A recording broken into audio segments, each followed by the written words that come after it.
अस्सलाम वालेकुम नाज़रीन, एक महकती और चहकती सुबह के साथ मैं हूं आपका मेजबान हनान बुखारी। नाज़रीन दुआ करते हैं कि आज की सुबह आपके लिए ढेरों ढेर खुशियां लेके आपकी चौखट पे माज़ा चाहूंगा, सुबह सुबह गला थोड़ा बैठा हुआ है तो आपका इंतजार कर रही होंगी। और इसी दुआ के साथ आज के प्रोग्राम को आगे बढ़ाते हैं। और जैसा कि नाज़रीन आपको पता है कि फर्स्ट आपके अंदर हमारी कोशिश होती है कि आपको वेदर के हवाले से आगाह किया जाए। आज शरीफ फैसलाबाद का वेदर कैसा रहेगा? क्या काली घटाओं का राज होगा? क्या ठंडी ठंडी हवाएं गालों को चूम के गुजरेंगी? नहीं जनाब, ऐसा कुछ नहीं है। महकमा मौसमियात का जो है वो इस हवाले से क्या कहना है, देखेंगे स्पेशल सेगमेंट टुडेज वेदर में।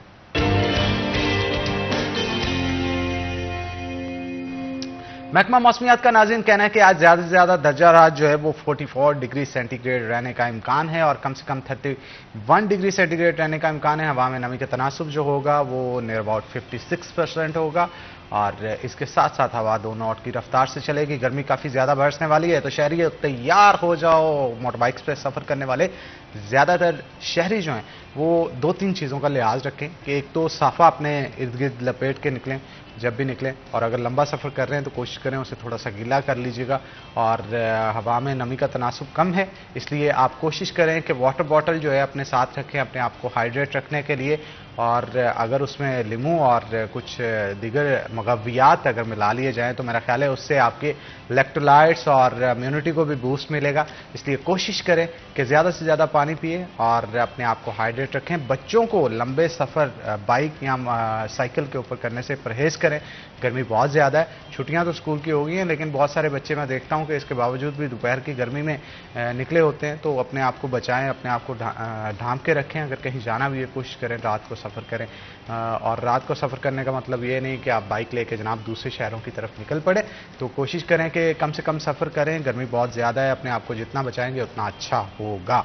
तो आगे बढ़ते हैं। मौसम की सूरत हाल तो हमने आपको बता दी लेकिन हमारी कोशिश होती है कि रोज़ाना की बुनियाद पर कोई ना कोई एक अच्छी बात भी आपके साथ शेयर की जाए तो जिससे आपकी दुनिया भी बेहतर हो, आखिरत भी बेहतर हो। तो आज की अच्छी बात यह है कि जनाब अपने इखलाक को दुरुस्त करें क्योंकि इसकी हमारे बतौर माशरे अगर हम देखा जाए हमारी सोसाइटी जो है इससे दिन ब दिन दूर होती चली जा रही है। अदम बर्दाश्त दिन ब दिन बढ़ता चला जा रहा है और अदम बर्दाश्त बढ़ने की वजह से इखलाक जो है इससे कोसों हम दूर होते चले जा रहे हैं। और यही वजह है कि एक दूसरे के दिल में अज़ियतें जो है वो हम पालना शुरू कर दी हैं। तो इससे बचने के लिए कोशिश किया करें कि 2 लफ्ज़ मीठे बोल दिया करें। अगर आप पे कोई गुस्सा भी होता है ना, वो कहते हैं ना जनाब कोई एक चाटा मारे तो दूसरा गाल आगे कर दें, तो ऑटोमेटिकली जब तक आपका रवैया अच्छा नहीं होगा अगले के साथ तो मेरा नहीं ख्याल कि अगला बंदा भी बेहतर फील करेगा। अगर आप गलती पे नहीं भी हैं तब भी कोशिश करें, ये आपका बड़प्पन होगा कि आप अपने इखलाक से अगले इंसान को ठीक करने की कोशिश करें।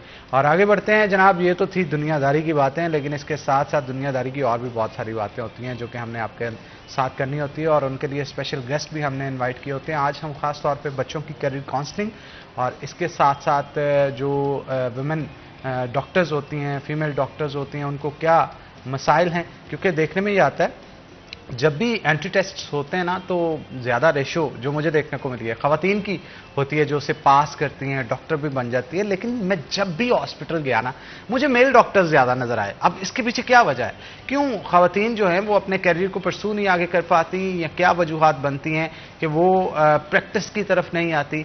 और अगर प्रैक्टिस की तरफ आती भी है तो क्या दरमियान में छोड़ जाती है? ये नहीं कि डॉक्टर्स होती नहीं है फीमेल, वहाँ पे बहुत सारी होती हैं लेकिन बहुत सारी छोड़ भी जाती हैं। तो इस हवाले से आज हम बात करेंगे। हमारे साथ जो आज के गेस्ट मौजूद हैं उनका तारुफ मैं आपके साथ करवाता चलूँ। हमारे साथ हमारे सीनियर रिपोर्टर जहांगीर अशरफ मौजूद होंगे। तो जहांगीर आपको वेलकम करते हैं और उनके साथ साथ डॉक्टर पाकीज़ा ताहिर हमारे साथ मौजूद होंगे, आपको भी वेलकम करेंगे। तो पहले जो है वो डॉक्टर साहिबा की तरफ चलते हैं और गुफ्तगू का आगाज़ करते हैं। डॉक्टर साहिबा मुझे ये बताइएगा, मेडिकल की फील्ड में जब भी बात की जाती है तो डॉक्टर्स की, फीमेल डॉक्टर्स की तादाद जो है या लड़कियों के ज़्यादा इंटरेस्ट होता है कि मेडिकल फील्ड में जाएं, चाहे वो MBBS हो या दीगर PhD MPhil BS के अंदर आपको देखने को मिले। लेकिन जब प्रैक्टिसिंग फील्ड के अंदर आते हैं, मतलब जॉब स्टार्ट करनी हो, अपना बिजनेस स्टार्ट करना हो, क्लिनिक, हॉस्पिटल या व्हाटएवर, उसमें मेल हजरात ज़्यादा नज़र आते हैं। तो इस रेशो के पीछे क्या फ़र्क नज़र आता है कि क्या ख़वातीन की शादी हो जाती है, वो घर बैठ जाती हैं, इस अपने कह ले के कैरियर को परसू नहीं कर पाती? इसके पीछे क्या वजूहात होती हैं, ज़रा बताइएगा। जी देखिए, पहले तो आपने ये पॉइंट रेज किया, मैं तो इसके लिए भी आपको थैंकफुल कहूँगी कि आपने एक बहुत अच्छा पॉइंट रेज किया है। और दूसरी बात ये है कि इसका आंसर जो है वो सिंपल मुझे लगता है कि अगर हम लोगों से पूछें तो वो ज़्यादा बेटर है, जो हमारे इर्द गिर्द के लोग हैं। क्योंकि फीमेल्स के अगर अब पहले तो फीमेल एजुकेशन का ट्रेंड ही नहीं था हमारी सोसाइटी में, ये कोई कल्चर ही नहीं था। अब ये कल्चर डेवलप हुआ है और फीमेल्स को एजुकेट किया जाता है तो उनको अपॉर्चुनिटीज़ इतनी नहीं दी जाती, उनको प्रोटेक्शन इतनी नहीं दी जाती। अब लाइक आपने डॉक्टर की बात की है, तो डॉक्टर्स की आपको पता है कि दिन की ड्यूटीज़ भी होती हैं, रात की ड्यूटीज़ भी होती हैं, लेकिन मुझे ऐसे लगता है कि हमारा स्टेट अभी तक फीमेल्स को उतनी प्रोटेक्शन नहीं दे पाया जितनी देनी चाहिए। प्रोटेक्शन कैसे, मतलब आप? प्रोटेक्शन ये होती है कि मतलब उनको पहले तो ये है कि उनको एज ये कोई आइकॉनिक चीज़ ना बनाया जाए, उनको मटेरियलिस्टिक चीज़ ना बनाया जाए। जैसे अगर कोई फीमेल काम कर रही है तो हमारा उसके साथ बिहेवियर बिल्कुल डिफरेंट होता है, और अगर कोई मेल काम कर रहा है तो हमारी आवाम का उसके साथ बिहेवियर बिल्कुल डिफरेंट होता है। तो एक तो पहले डिफ्रेंसिएशन हमारे लोगों को कम करनी चाहिए। अगर कोई फीमेल चेकअप करने के लिए आती है, किसी हद तक ठीक है, लेकिन मेरा नहीं ख्याल कि इमरजेंसी के अंदर जब कोई शख्स आता है उसको अपने पेशेंट के अलावा किसी चीज़ की होश भी होती है। देखिए, ये इमरजेंसी के केसेस और ओपीडी के केसेस में डिफरेंट होता है। अब वार्ड की ड्यूटीज़ लगती हैं और ओपीडी की भी होती हैं, ये नहीं कि सिर्फ इमरजेंसी के केसेस आते हैं। तो जो एक बंदा आपके पास मतलब आता है और उसमें आपको प्रोटेक्शन आप फील नहीं करते, एज अ फीमेल हम फील नहीं करते। रात की ड्यूटीज़ में हो, हमारे मेल कोलीग्स अक्सर हम लोगों को वो रिस्पेक्ट नहीं दे पाते जितनी उनको देनी चाहिए, कि हमारी एज अ फीमेल उनको हमारी रिस्पेक्ट करनी चाहिए कि हम अपने घर से निकल कर आए हैं। तो थोड़े से एज अ स्टेट हमें, मुझे लगता है कि एक तो प्रोटेक्शन का इशू है थोड़ा सा, कि वो थोड़े से डिफ्रेंसिएशन कर देते हैं between male and female attitude. और दूसरी चीज़ ये है, देखिए उनकी शादी हो जाती है तो घर की रिस्पॉन्सिबिलिटीज़ तो ऑफ कोर्स होती हैं। हमारे यहाँ मेल्स जो हैं वो अब इस चीज़ पे एग्री होना स्टार्ट हो गए हैं, जो कि बहुत अच्छी बात है कि वो इस चीज़ को एडमिट करना स्टार्ट हो गए हैं कि फीमेल्स को एजुकेट करना चाहिए। बट आफ्टर जब उनकी शादियाँ हो जाती हैं तो बहुत सारे ऐसे लोग हैं जो स्टिल उनको कहते हैं कि नहीं, आपने पूरा घर भी इस तरह करना है, आप नहीं कर सकते, आपका जाना, उनको उनके घर से बाहर जाने को अच्छा नहीं समझते। और वो ये चीज़ भूल जाते हैं कि वो जिस मकसद के लिए डॉक्टर्स बनी थी, वो मकसद उनसे जो है वो उनका मतलब बिल्कुल स्पॉइल करके रख देते हैं कि वो इंसानियत की सर्विस के लिए जो है वो गई थी इस प्रोफेशन में। वो मेरे ख्याल से वो उसके थीम को ही चेंज कर देते हैं और उनकी पूरी ज़िंदगी की एफर्ट्स बिल्कुल नील होकर रह जाती हैं। बिल्कुल ठीक कहा। जहांगीर साहब, आप एग्री करते हैं इनकी बातों से? अच्छा देखिए, नो डाउट हर बंदे का अपना पॉइंट ऑफ व्यू होता है, कुछ ग्राउंड रियलिटीज़ होती हैं, कुछ बंदों को एक्सपोजर जो है वो अपने उसके अकॉर्डिंग राय देते हैं। तो अगर मैं राय दूंगा तो वो हमने चूँकि इतनी देर एजुकेशन को देखा और बच्चों का शुरू से जो ब्रॉडअप, एक तो सबसे पहली बात यह है कि बहुत सारे, हर बच्चा डॉक्टर नहीं बन सकता। एक तो ये हमें मानना पड़ेगा, पेरेंट्स को मानना पड़ेगा, सोसाइटी को मानना पड़ेगा। मैट्रिक तक जाते जाते हर पेरेंट के माइंड में उसका बच्चा डॉक्टर इंजीनियर ही है। अच्छा, वो बच्चे को इस तरह से वो उसकी तैयारी की जाती है शुरू से कि आपने डॉक्टर बनना है, इंजीनियर बनना है। और देखिए, सलाहियत हर बंदे में नहीं होती एक जैसी। हमारा सिस्टम जो है उसको रट्टू तोता बना के नंबर दे देता है, लेकिन उसको हम मैट्रिक भी करवाते हैं, एफएससी भी करवा देते हैं, डॉक्टर भी बना देते हैं। बहुत सारी एग्जांपल्स हनान हमारे इवन मीडिया इंडस्ट्री में मौजूद हैं कि एमबीबीएस डॉक्टर हमारे एंकर आके बन के बैठे हैं। इसका मतलब बाई नेचर वो डॉक्टर नहीं थे। ठीक है, इसी तरह से बहुत सारे लोग हैं जो डिग्री के बाद अपनी फील्ड चेंज कर जाते हैं। उसमें किसका कसूर है? उसमें पेरेंट्स का, सोसाइटी का, क्योंकि हमने शुरू से ही उनको नहीं जांचा, हमने अपनी ख्वाहिश उन पर थोपी है। इसी तरह से अब मेडिकल की फील्ड में जब एमबीबीएस से पहले आप एंट्री टेस्ट देते हैं, हज़ारों लाखों बच्चे जो हैं वो पाकिस्तान में एंट्री टेस्ट में अपीयर होते हैं। अच्छा, ये वो बच्चे हैं जो एटलीस्ट मिनिमम क्राइटेरिया मीटअप करते हैं। एफएससी करने वाले तो लाखों हैं। एफएससी में सिर्फ एक डिवीज़न में फैसलाबाद में 2.25 लाख बच्चा अपीयर होता है, जिसमें 1 लाख के करीब बच्चा एफएससी का होता है। अब एक डिवीज़न में 1 लाख बच्चा है तो इसका मतलब पूरे पंजाब में एटलीस्ट अगर 9 डिवीज़न की बात करें तो 9-10 लाख बच्चा तो एफएससी पाकिस्तान में से सिर्फ पंजाब में करता है। अब उसमें से जो अपीयर होते हैं वो तकरीबन 1 लाख बच्चा अगर अपीयर हो रहा है, इसका मतलब है कि 8-9 लाख बच्चा तो एफएससी में ही रह गया ना। वो डॉक्टर बनने की जो मिनिमम क्राइटेरिया है डॉक्टर इंजीनियर के लिए एंट्री टेस्ट, उसमें ही अपीयर नहीं हुआ। इसका मतलब बहुत सारे बच्चे तो इससे पहले ही रह गए जिनको आपने एफएससी करवाई है ये सोच के कि मैं इसको डॉक्टर इंजीनियर बनाऊंगा। वो बच्चा एलिजिबल नहीं था या उसकी कॉम्पिटेंसी नहीं थी या उसकी जो बाई नेचर उसमें वो सलाहियतें थी नहीं। अच्छा, जो बच्चा रट्टा सिस्टम लगा के नंबर लेके आ भी गया उसमें से अक्सरियत फिर निकल जाती है एंट्री टेस्ट में आके। अब उसमें से जो बहुत थोड़ा बहुत बच जाते हैं लोग 5-6 हज़ार बच्चा जो एमबीबीएस के लिए सिलेक्ट हो जाता है, ये खुद अपने जो health sciences university of health sciences के जो वाइस चांसलर हैं उनकी अपनी स्टेटमेंट थी कि मोर देन 60% फीमेल एमबीबीएस करने के बाद ज्वाइन नहीं करती। जो आप कह रहे हैं ना हॉस्पिटल में आपको फीमेल से ज़्यादा मेल नज़र आते हैं, नो डाउट जो एमबीबीएस करने वालों की तादाद है उसमें फीमेल की तादाद ज़्यादा है, मोर देन 50%। लेकिन क्यों हमें हॉस्पिटल में रेशो में मेल ज़्यादा नज़र आते हैं? क्योंकि मोर देन 60% यूनिवर्सिटी के अपने आदाद-ओ-शुमार के मुताबिक फ़ीमेल ज्वाइन नहीं करती हॉस्पिटल्स को। वो सिर्फ अपना एमबीबीएस की डिग्री लेके अच्छे रिश्ते के लिए, एक ये बड़ा एलिमेंट हमारी सोसाइटी में है जनाब कि डॉक्टर होगी तो उसको अच्छा रिश्ता मिल जाएगा, तो मेल के लिए जी इंजीनियर बन जाएगा तो अच्छे पता नहीं कौन से मरीज घर में पाले होते हैं कि जनाब बीपी शिपी ठीक चेक कर लेगी, ये होगा वो होगा। ये हमारे अब देखिए यूनिवर्सिटी के अपने आदाद-ओ-शुमार के मुताबिक 60% से ज़ायद फीमेल एमबीबीएस करने के बाद ज्वाइन नहीं करती। तो एक ये सजेशन भी आई थी कि एटलीस्ट 5 ईयर सर्विस की पाबंदी लगाई जाए कि जो एमबीबीएस करेगा या करेगी वो एटलीस्ट 5 ईयर सर्व करे, अदरवाइज उसको कोई पेनल्टी डाली जाए। क्योंकि आपको पता है हनान के जो हम फॉरेन क्वालिफिकेशन के लिए स्कॉलरशिप पे जाते हैं यूनिवर्सिटीज़, और वो अगर स्कॉलरशिप पे बच्चों को या टीचर्स को बाहर भेजती है तो 5 साल का उनसे सिक्योरिटी बॉन्ड लेती है कि आप वापस आके 5 साल सर्व करेंगे। तो इस तरह की कोई कंडीशन अगर लगा दी जाए तो फिर पेरेंट भी दाखिल करवाने से पहले सोचेंगे कि अगर हमने ना पढ़ाया तो हमें 5 करोड़ का जी नोटिस मिलेगा कि हमने 5 साल सर्व ना किया। जो कोई भी अमाउंट रखते हैं, तो मैं एग्जांपल के तौर पे दे रहा हूँ कि प्राइवेट सेक्टर में जितनी एमबीबीएस की फीस है उतनी पेनल्टी इनको डाली जाए अगर ये ज्वाइन नहीं करते, सर्व नहीं करते एटलीस्ट 5 ईयर। देखिए जो 5 साल सर्व करेगा ना वो उसको छोड़ेगा नहीं, वो चाहे प्राइवेटली कंटिन्यू करे, वो एटलीस्ट अपनी सर्विसेज पब्लिक को देगा। लेकिन अगर आप पहले दिन से ही ये सोच के बैठे एमबीबीएस की डिग्री होगी हाथ में, किसी डॉक्टर का या किसी कोई और अच्छा रिश्ता होगा तो हम जनाब डॉक्टर साहब बन के बैठ जाएंगे घर में, तो फिर आपने जो 5 साल स्टेट का पैसा ज़ाया किया, एक्सपर्टीज़ ज़ाया की और एक डॉक्टर को ज़ाया किया। देखिए हमारे यहाँ हम कहते हैं जी हॉस्पिटल में सहूलियात की कमी, सहूलियात की कमी, सहूलियात से ज़्यादा डॉक्टर्स की कमी है। अब देखिए डॉक्टर बगैर सहूलियात के भी किसी पेशेंट को डील कर सकता है। अब देखिए कहा जाता है कि अगर डॉक्टर अच्छे से उसको डील ही कर ले तो आधी बीमारी उसकी वैसे ही रफू चक्कर हो जाती।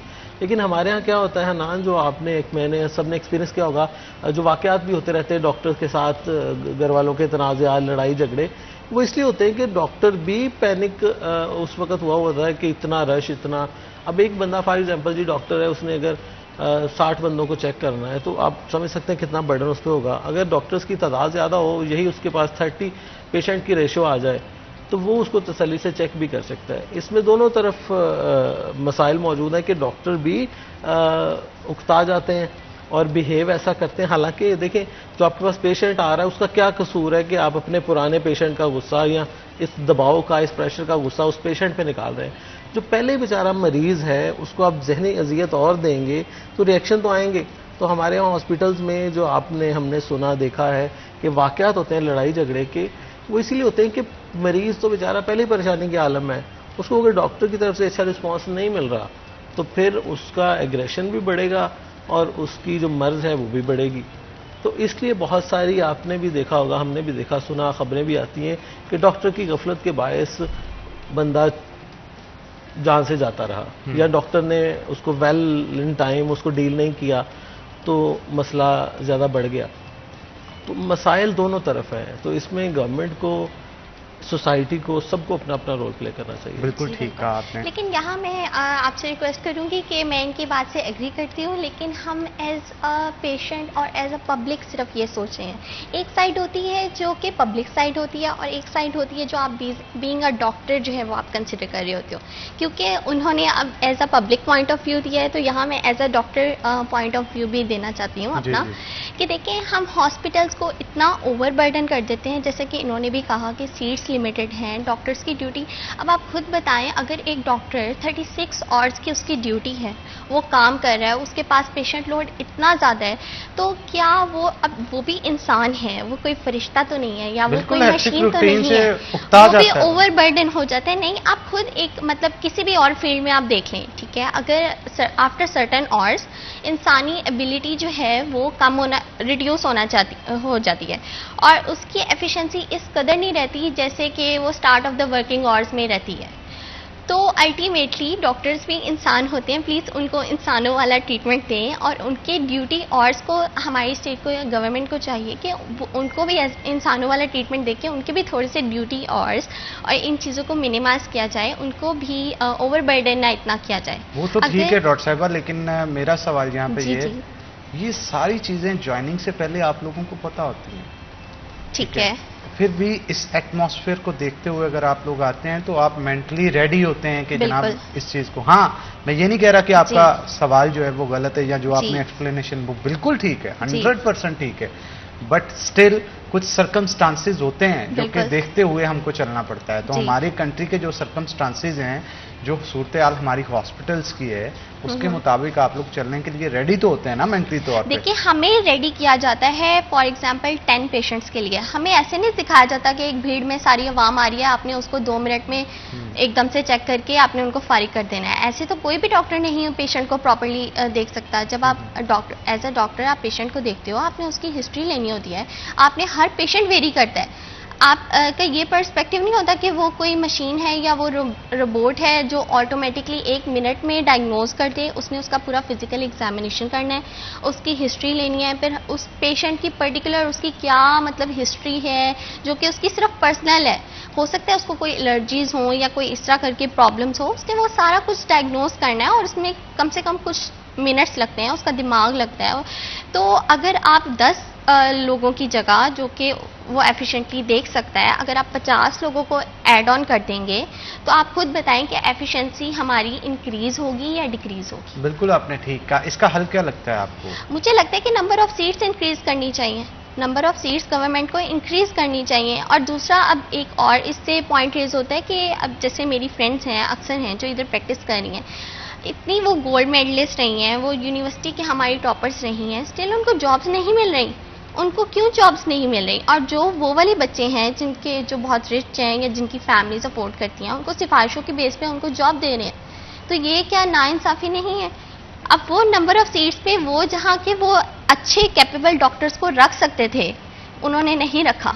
जहांगीर साहब, बड़ी तल्ख हकीकत है हमारे माशरे में। अच्छा हनान, ये हर जगह पे, अच्छा इसमें भी 2 चीज़ें मैं हमेशा से कहता हूँ। एक ये हमारा माइंडसेट भी बन चुका है कि हर नौकरी सिफारिश से है। अच्छा, सिफारिश से इनकार भी नहीं किया जा सकता, लेकिन अगर 100 सीट्स हैं तो उसमें मैक्सिमम, मैं ये भी मैं ज्यादा कह रहा हूँ कि 50%, अगर कह रहे हैं 50% सिफारिश। साहब माजरत चाहूंगा, आपकी बात काट रहा हूँ। जो मैंने देखा है ना ऑफिस के अंदर, 10 to 15% मेरा ख्याल है सिफारिश की बेस पे हो सकती है। अगर आप कहें कि 100 में से 85% भी सिफारिशों पे हो रहे हैं या 50%, वो भी गलत है। अच्छा हनान, चूंकि इतनी सीट्स नहीं। अच्छा हनान, चूंकि मेरा ज्यादा डीलिंग एजुकेशन के साथ है, तो पिछले कई सालों से जो एजुकेटर्स की भर्तियां हो रही हैं, जो और जगहों पे भर्तियां हो रही हैं, उसमें मोस्टली मेरिट पे लोग भर्ती हो रहे हैं। मैंने बहुत सारे लोगों को देखा है कि मेरिट पे भर्तियां हो रहे हैं और सिफारिश का एलिमेंट कम होता जा रहा है। अब देखिए हनान, सारी चीजें आ गई हैं ऑनलाइन, कंप्यूटराइज एप्लीकेशन में जब आप सारा डाटा पुट करते हैं ना, तो आपकी ऑनलाइन सारी चीजें बन के सामने आ जाती है। लोग एप्लीकेशन दे देते हैं कि मैं मेरिट में ऊपर आ रहा था, नीचे वाले को कैसे सिलेक्ट केस हो जाता है। अब देखिए फैसलाबाद केस नहीं होता मैडम, वाइस चांसलर आप तक नहीं पहुंचता हमारे साथ। अच्छा, अब देखिए वाइस चांसलर की मिसाल पूरी दुनिया के सामने है कि ज़रई यूनिवर्सिटी फैसलाबाद में डॉक्टर मोहम्मद अशरफ को पंजाब गवर्नमेंट ने वाइस चांसलर लगाया था, तो डॉक्टर इकरार अदालत चले गए थे कि मेरिट में मैं पहले नंबर पे हूं, तो तीसरे नंबर वाले डॉक्टर अशरफ को क्यों लगाया गया। अदालत ने डॉक्टर अशरफ को वाइस चांसलर की सीट से हटाया और डॉक्टर इकरार को पहले नंबर पर मेरिट पर होने पर उन्होंने ज़रई यूनिवर्सिटी फैसलाबाद में लगा दिया। वो कैसे फर्स्ट मेरिट पे आए वो अलग इशू है, लेकिन उन्होंने चैलेंज किया कि मेरिट में नंबर्स में मैं पहले नंबर पे था, तो मुझे क्यों पॉइंट नहीं किया गया। तो अदालत ने उनको लगाए हुए वाइस चांसलर को हटा दिया गवर्नमेंट के, और अदालत के हुक्म पर इस वक्त वाइस चांसलर डॉक्टर इकरार अहमद मौजूद हैं। गो कि उनके खिलाफ दोबारा से अब केस चल रहे हैं अदालत में कि इनका टेन्योर खत्म हो रहा है या बाकी इशूज हैं, लेकिन वो पहली जंग अपनी जीत के एक गवर्नमेंट के जो अगेंस्ट वहां पे बड़ा प्रेशर था। हाँ, पीटीआई की गवर्नमेंट में पीटीआई के लगाए हुए वाइस चांसलर को हटा के नून लीग की सपोर्ट के साथ, जो क्योंकि क्लेम किया जाता है कि वो राना सनाउल्लाह के करीबी अजीज हैं, तो पीटीआई के दौर में वो वाइस चांसलर बने सिर्फ अदालती फैसले पर। बिल्कुल ठीक कहा मैडम। जो आप बात कर रही थी, आप तक क्योंकि जी। वैल्यूज जो होती हैं वो बहुत कम, हमारे पास शहर के पूरे मुख्तलिफ रिसोर्सेज से चीज़ें आ रही होती हैं। इवन किसी ने किसी को सिफारिश पे भी भर्ती किया होता है तो जहांगीर साहब को इस चीज़ का पता होता है। देखिए तो, अगर मतलब मैं ठीक है, आपको मैं मानती हूँ कि आपको बहुत पता होगा, ऑन द होल पता होगा, लेकिन जो मेरा सर्कल है, अब जैसे अगर मेरी पीएमसी की मैं पीएमसी के बैच 20 से बिलोंग करती हूँ, उसमें 300 बच्चे थे, ठीक है। उन 300 बच्चों में से मोस्ट ऑफ, आप बिलीव करें, 70% जो है ना वो फारिग बैठे हुए हैं। वो क्यों? आफ्टर डूइंग हाउस जॉब उनके पास जॉब मिल नहीं रही उनको, वो गवर्नमेंट इंस्टीट्यूट्स में जाते हैं, अपनी सीवीज देते हैं और सीट्स इतनी बनता कुछ लिमिटेड नहीं है नहीं, वो बनता कुछ भी नहीं है। फिर इस पे जरा डिटेल में डिस्कस करेंगे छोटी सी ब्रेक के बाद। ब्रेक का टाइम हो गया, तो नाज़रीन यहाँ पे छोटा सा ब्रेक लेंगे। ब्रेक के बाद दोबारा हाजिर होते हैं। आपने कहीं नहीं जाना, हमारे साथ है ना।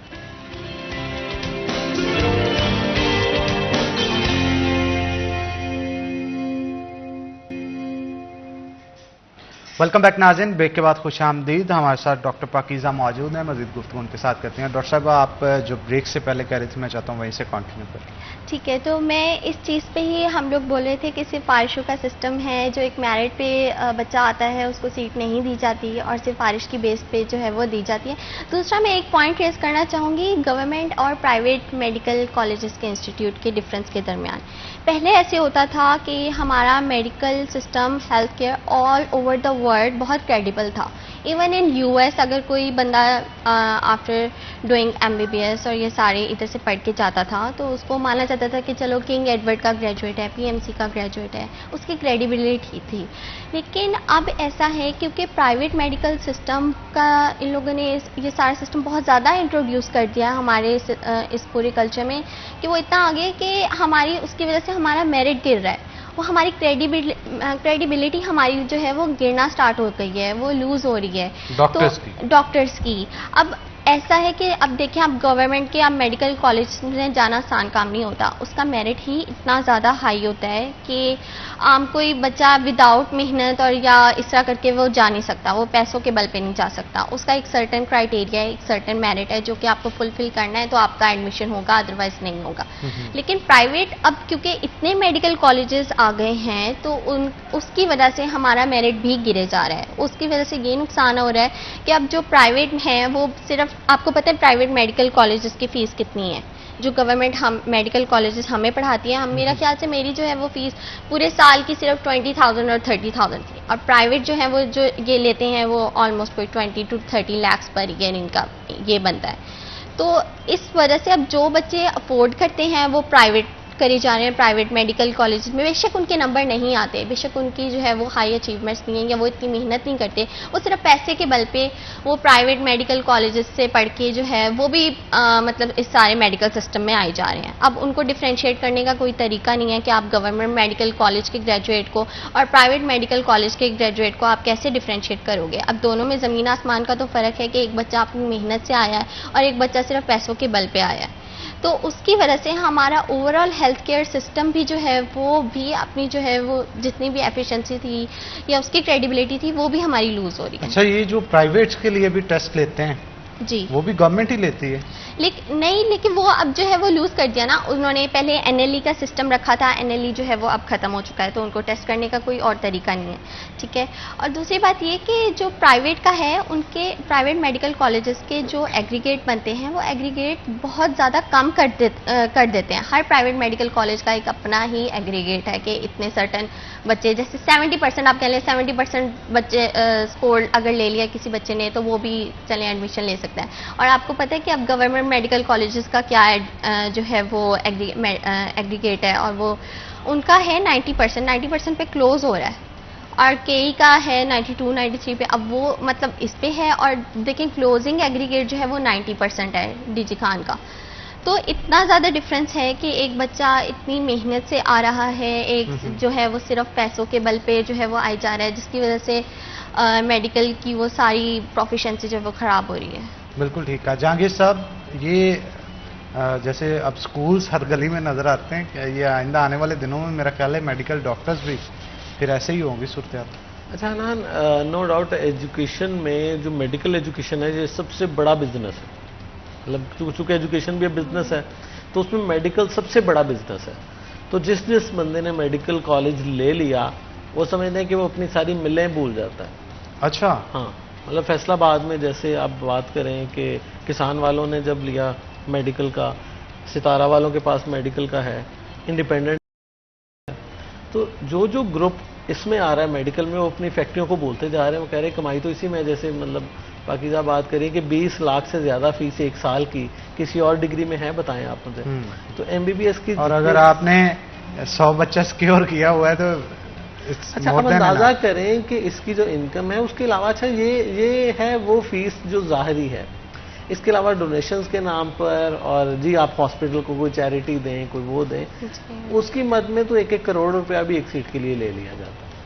तो अब 1 करोड़ आपकी फीस है और 1 करोड़ डोनेशन है। फिर शहर के 4 तगड़े बंदे पकड़ के ट्रस्टी बना दिए जाते हैं। हाँ, तो ये वो बात ठीक है कि नो डाउट अब गवर्नमेंट ने कुछ रिफॉर्म्स किए हैं कि प्राइवेट सेक्टर में भी मेरिट के बगैर नहीं बचा जाएगा, मेडिकल एंट्री टेस्ट क्लियर किए बगैर नहीं जाएगा, उसका भी एक मेरिट बनता है। लेकिन बात वही है कि मेरिट में अगर वो आ भी गया, अगर अफोर्ड नहीं कर सकता तो वो डॉक्टर नहीं बन सकता। अब देखिए, अब जैसे 90 गवर्नमेंट का 90 है, 89% वाला बच्चा बहुत ही, वो भी करीब करीब है, लेकिन वो अफोर्ड नहीं कर सकता प्राइवेट सेक्टर को। लेकिन जहांगीर साहब, जैसे मैडम कह रही थी, अगर इस तरह के डॉक्टर्स बनेंगे तो फिर वही काम होगा, टांग की जगह किसी और चीज का ऑपरेशन कर दिया जाता है और किसी और जगह की बजाय टांग का कर दिया जाता है, तो रद्दोबदल होना शुरू हो जाता है ना। सबसे ज्यादा मसला है कि फॉलोअप मॉनिटरिंग, ये हमारे यहाँ मैं समझता हूँ जीरो है, चाहे वो गवर्नमेंट सेक्टर हो चाहे प्राइवेट सेक्टर हो। एक दफा हम उसको लाइसेंस दे के, एक दफा उसको एक्रेडिटेशन देकर, एक दफा उसको एफिलिएशन देकर हम भूल जाते हैं। अब मेडिकल कॉलेज को किसी ना किसी अथॉरिटी ने एफिलिएट किया, एफिलिएशन दी, सीट्स दी, एग्जाम ले रहे हैं साल बाद उससे, लेकिन उसको कंटिन्यूसली उसका फॉलोअप नहीं लिया जाता। अब देखिए, पिछले दिनों नर्सिंग के हवाले से बहुत ज़्यादा प्रोटेस्ट हमें फैसलाबाद में देखने में मिले कि जो नर्सिंग स्कूल्स हैं, नर्सिंग के करवा रहे हैं, अब देखिए वो भी अब पैरेलल स्ट्रीम आ गई ना, 5 ईयर की नर्सिंग भी करवा रहे हैं, गवर्नमेंट भी करवा रही है, प्राइवेट सेक्टर के लोग भी करवा रहे हैं। तो जहाँ पे ज्यादतियाँ होंगी, लोग, अब देखिए डॉक्टर भी हमने देखा सड़कों पे कई होते हैं, नर्सें भी सड़कों पे आती हैं। तो ये क्यों है? क्योंकि इदारे उनको वो चीज़ें प्रॉपरली नहीं दे रहे, चाहे वो रिस्पेक्ट हो, चाहे वो इन्वायरमेंट हो, चाहे वो प्रोटेक्शन हो, चाहे वो फ्यूचर के पॉइंट ऑफ व्यू से जॉब सिक्योरिटी हो। जैसे अब ये खुद बता रही हैं कि गवर्नमेंट के जो टॉपर्स हैं, जो गोल्ड मेडलिस्ट हैं, जिन्होंने डिस्टिंक्शंस लिए हैं मुख्तलिफ सब्जेक्ट्स में, वो पीछे रह जाते हैं, सिफारिश और पैसा आगे निकल जाता है। तो ये अलमिया है हमारा हेल्थ डिपार्टमेंट का कि हेल्थ डिपार्टमेंट में ऐसी शिकायत ज़्यादा हैं अदर डिपार्टमेंट से। जैसे मैं जनरल एजुकेशन की बात करूं, यूनिवर्सिटीज़ की बात करूं, तो बेशुमार आपके और मेरे दोस्त ऐसे हैं बगैर सिफारिश के वो यूनिवर्सिटीज़ में, कॉलेजेस में, स्कूल्स में इंगेज हैं और अपने मेरिट पे हैं। लेकिन हेल्थ में ये ज़्यादा इश्यूज़ हैं, चाहे वो क्लास 4 से लेकर ऊपर तक की बात करें तो हर जगह पे सिफारिश कल्चर और पैसा वो बाकी डिपार्टमेंट से ज़्यादा चलता है। तो मैं समझता हूँ कि इसमें रिफॉर्म्स की ज़रूरत है, इनको मज़ीद मैं समझता हूँ डिजिटलाइज करने की ज़रूरत है। हमें हर जो शोबा है उसको डिजिटल गवर्नेंस की तरफ लेके जाना है। जहाँ पर चीज़ें डिजिटल में होंगी वो डाटा सबके सामने होगा। अब देखिए, कोविड के बाद डाटा की अहमियत बढ़ गई है। अब पूरी दुनिया डाटा साइंसिस की डिग्रियां करवाना शुरू हो गई है कि डाटा जो है उसको पब्लिक भी होना चाहिए, उसको सामने होना चाहिए और एक्सेस में होना चाहिए। जैसे राइट टू इंफॉर्मेशन एक्ट एक बना था कि जो भी गवर्नमेंट का डाटा है वो पब्लिक होना चाहिए। कोई भी पब्लिक वो डिमांड करके एक एप्लीकेशन देके राइट टू इंफॉर्मेशन एक्ट के तहत वो गवर्नमेंट से डाटा ले सकते हैं।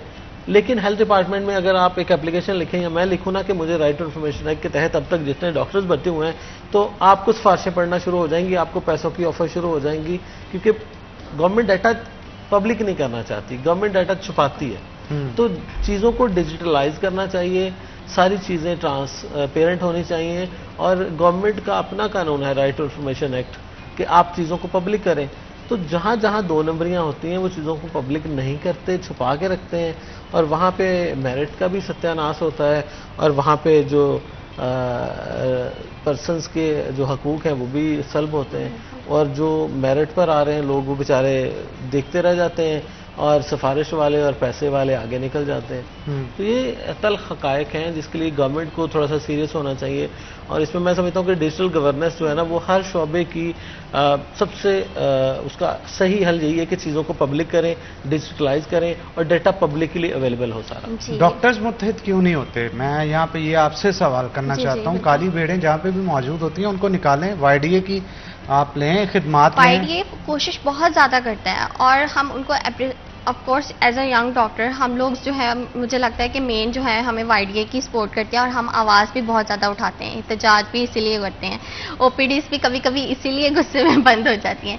अच्छा, यहाँ मैं एक और बात ऐड करूँगी कि अब आपने ये बात डिस्कस कर रहे हैं हम कि पाकिस्तान में क्या प्रॉब्लम्स होते हैं मेडिकल सिस्टम में, तो एक ये भी बहुत बड़ा इशू है कि यहाँ मेडिकल इक्विपमेंट्स प्रॉपर हमें गवर्नमेंट नहीं देती। हॉस्पिटल्स के अंदर अक्सर डेथ्स की रीज़न यही होती है कि हमारे पास इक्विपमेंट्स प्रॉपर नहीं है, हमारे पास वो सारा सामान जो कि नॉर्मली होना चाहिए वो नहीं है पेशेंट केयर का, और इसमें अब डॉक्टर्स का कोई मतलब डॉक्टर्स जैसे कि कौन सी ऐसी चीजें मुझे जरा काउंट करवाएं? जी बिल्कुल, जैसे कि चेस्ट ट्यूब्स ऐसे नहीं हैं, जैसे कि ब्लड प्रेशर ऑपरेटर्स ऐसे नहीं हैं, ग्लूकोमीटर्स। उस दिन मैं हॉस्पिटल में काम कर रही थी और नर्स मुझे कह रही थी कि ग्लूकोमीटर की स्ट्रिप्स खत्म हो गई हैं और उस पेशेंट की ग्लूकोज चेक करनी थी, और वो हमारे पास सामान अवेलेबल नहीं था। अब हॉस्पिटल में मेडिसिन पहले ऐसे होता था कि गवर्नमेंट ने हॉस्पिटल्स को सर्टेन मेडिकेशंस अलॉट की होती थी कि जो बंदे अफोर्ड नहीं करते, जैसे अलाइड और सिविल हॉस्पिटल हैं, इसमें अक्सर पेशेंट्स ऐसे आते हैं जो कि नहीं अपनी मेडिकेशंस और अपना सारा ट्रीटमेंट अफोर्ड कर सकते।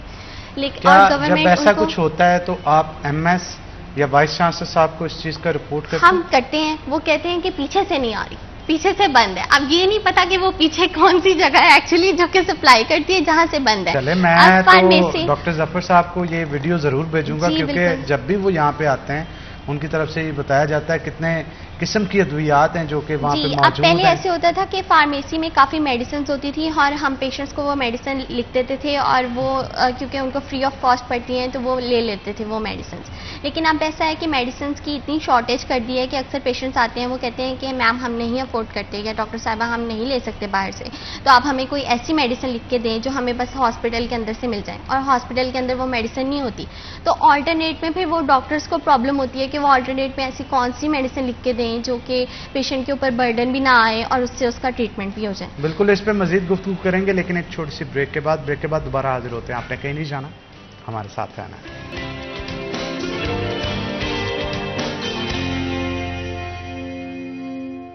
वेलकम बैक नाज़रीन, ब्रेक के बाद खुश आमदीद। नाज़रीन, ब्रेक के बाद हमें एक और नए मेहमान हैं जिन्होंने ज्वाइन किया, आपका तारुफ करवा दूं। डॉक्टर आयशा हमारे साथ मौजूद होंगी, आपको वेलकम करते हैं शो के अंदर। डॉक्टर साहबा हाउस जॉब कर रही हैं, और बेसिकली आज जो सवाल मैं करने वाला था कि कौन से ऐसे मसाइल हैं जो कि हाउस जॉब वालों को ज़्यादा फेस करने पड़ते हैं, और ये ज़रूरी भी होता है अपने प्रोफेशन को ज्वाइन करने के लिए। तो डॉक्टर साहबा की तरफ चलते हैं। डॉक्टर साहबा, हाउस जॉब के हवाले से बताइएगा, मेन इश्यूज़ क्या पेश आते हैं और ये कितनी ज़रूरी होती है आगे प्रोफेशन को कंटिन्यू करने के? बिल्कुल, एक्चुअली मेरी अभी हाउस जॉब रिसेंटली स्टार्ट हुई है, ये 1 मंथ में नहीं कंप्लीट हुआ, और स्टार्टिंग में ना हर हाउस ऑफिसर बहुत ज़्यादा डेडिकेटेड होता है, पैशनेट होता है कि हमने सर्व करना है ह्यूमैनिटी को। तो मुझे होता था कि सेटअप भी बहुत ज़्यादा अच्छा होगा अंदर का, नो डाउट हमारे यहाँ पे कोशिश की जा रही है कि उसे और अच्छे से अच्छा किया जाए, लेकिन मैंने सर्जरी की रोटेशन स्टार्टिंग में रखी हुई है। तो अब मैं ओटी के अंदर थी, और ओटी के अंदर उस टाइम पे हमें ओटी टेक्नीशियन आके कह रहा है, जब सारे सर्जन्स रेडी हुए हैं सर्जरी करने के लिए, कि ग्लव्स बहुत लिमिटेड है। अब उस टाइम पे आप सोचें एक सर्जन जाके ग्लव्स ढूंढ के लाए कि मैं कहीं से ढूंढ के लाने वाला हूँ, तो मुझे ये चीज़ें फील होने लग गई कि हमारे यहाँ पे टीम वर्क नहीं है। हमारे यहाँ पे सारा कुछ एक्सपेक्ट किया जाता है कि एक डॉक्टर करे। अब एक डॉक्टर का काम नहीं है कि वो ओटी को मेंटेन करे, ओटी को मेंटेन करने का काम ओटी टेक्नीशियन का है। नहीं डॉक्टर साहब, सवाल मेरा यहाँ पे ये है कि रोजाना की बुनियाद पे जैसे हर डॉक्टर को पता होता है कि ओटी के अंदर कितने ऑपरेशंस होने हैं, बिल्कुल तो कितने ऑपरेशंस में कितने डॉक्टर्स काम करेंगे, बिल्कुल और उनके लिए मटेरियल क्या क्या चाहिए होगा। बिल्कुल। दिन भर की रूटीन एंड टाइम पे जाके ठीक करने से बेहतर नहीं है कि एक दिन पहले वहां पे सामान पूरा कर दिया जी जाए? बिल्कुल, मैं इस पर भी आपको कहूंगी, हमारे पूरे ग्रुप्स बने होते थे और हम लोग पूरा पेशेंट का जो प्रिपरेशन चार्ट था ना, वो हम ओटी को पहले सेंड करते थे कि ये हमारे पेशेंट ऑन द लिस्ट हैं, इनकी सर्जरीज होनी है। तो हम उन्हें ये तक कहते थे कि आप लोग हमें सामान बता दें पहले से जो आपके पास अवेलेबल नहीं है, ताकि हम लिस्ट बनवा के उसका सामान ऊपर से मंगवाएं। आप बिल्कुल सुबह के टाइम जब हम अपने पेशेंट को प्रिपेयर करके एनेस्थीसिया भी दे चुके हैं, एनेस्थीसिया दे दिया हुआ है बिल्कुल, और उस टाइम पे आप हमें बता रहे हैं कि हमारे पास ग्लव्स बहुत लिमिटेड है और you have to use these gloves only. तो फिर वो जहाँ 4 डॉक्टर्स ने करना है वो 2 डॉक्टर्स करेंगे। बिल्कुल, फिर बाकियों के पास ग्लव्स नहीं है और डेफिनेटली विदाउट ग्लव्स आप ऑपरेट नहीं कर सकते। तो फिर मतलब मुझे उस टाइम पे अब definitely I am a recent graduate, मुझे बड़ा अजीब लगा। मैंने कहा ये काम तो नहीं होना चाहिए। अब बीइंग अ डॉक्टर मैं अपने घर से तो ग्लव्स लेना, इवन देन मेरे वहां पे कुछ जो सीनियर डॉक्टर्स थे वो ओटी टेक्नीशियन को उस टाइम पे ये कह रहे थे कि आप हमें पहले बता देते, हम घर से ले आते हैं ग्लव्स। तो डेफिनेटली अब कुछ इस तरह की चीजें हैं जो मुझे मैंने देखी, ऑब्जर्व किया और मुझे बहुत बुरा लगा बीइंग अ डॉक्टर कि मतलब हमारे पास ये वाली चीजें भी नहीं है। अब बेसिक, ये तो बहुत बेसिक चीजें हैं। बिल्कुल ठीक कहा आपने जहांगीर साहब। इनकी बातों से मुझे ये फील हो रहा है इंतजामिया ज्यादा तगड़ी है वहाँ पे, नर्सिस और ओटी ऑपरेटर्स जो हैं वो ज्यादा तगड़े हैं डॉक्टर से। अच्छा हनान, देखें ये ऐसी तल्ख हकीकत है जिसके नताइज हमें बहुत सारे शिकायत की सूरत में मिलते हैं। चूँकि हमारा मीडिया से ताल्लुक़ है तो हमारे यहाँ मोस्टली जो जब वो कहते हैं ना पानी सर से गुजर गया तब हमारे पास चीज़ें आती हैं। अब रिसेंटली एक जो वाक़या सामने आया कि एक ऑपरेशन थिएटर में सिर्फ आई का ऑपरेट था और बंदा एक्सपायर हो गया। वो क्यों एक्सपायर हो गया? ड्यूरिंग ऑपरेट 5 मिनट के लिए लाइट ऑफ रही है हॉस्पिटल की और 5 मिनट में ही उसकी हालत इतनी बिगड़ गई है। हार्ट का भी उस साथ पेशेंट था, उसको इशू था पहले से, और 5 मिनट में ही उसका इतनी तबीयत खराब हुई कि आई के ऑपरेट के दौरान उस बंदे की डेथ हुई है।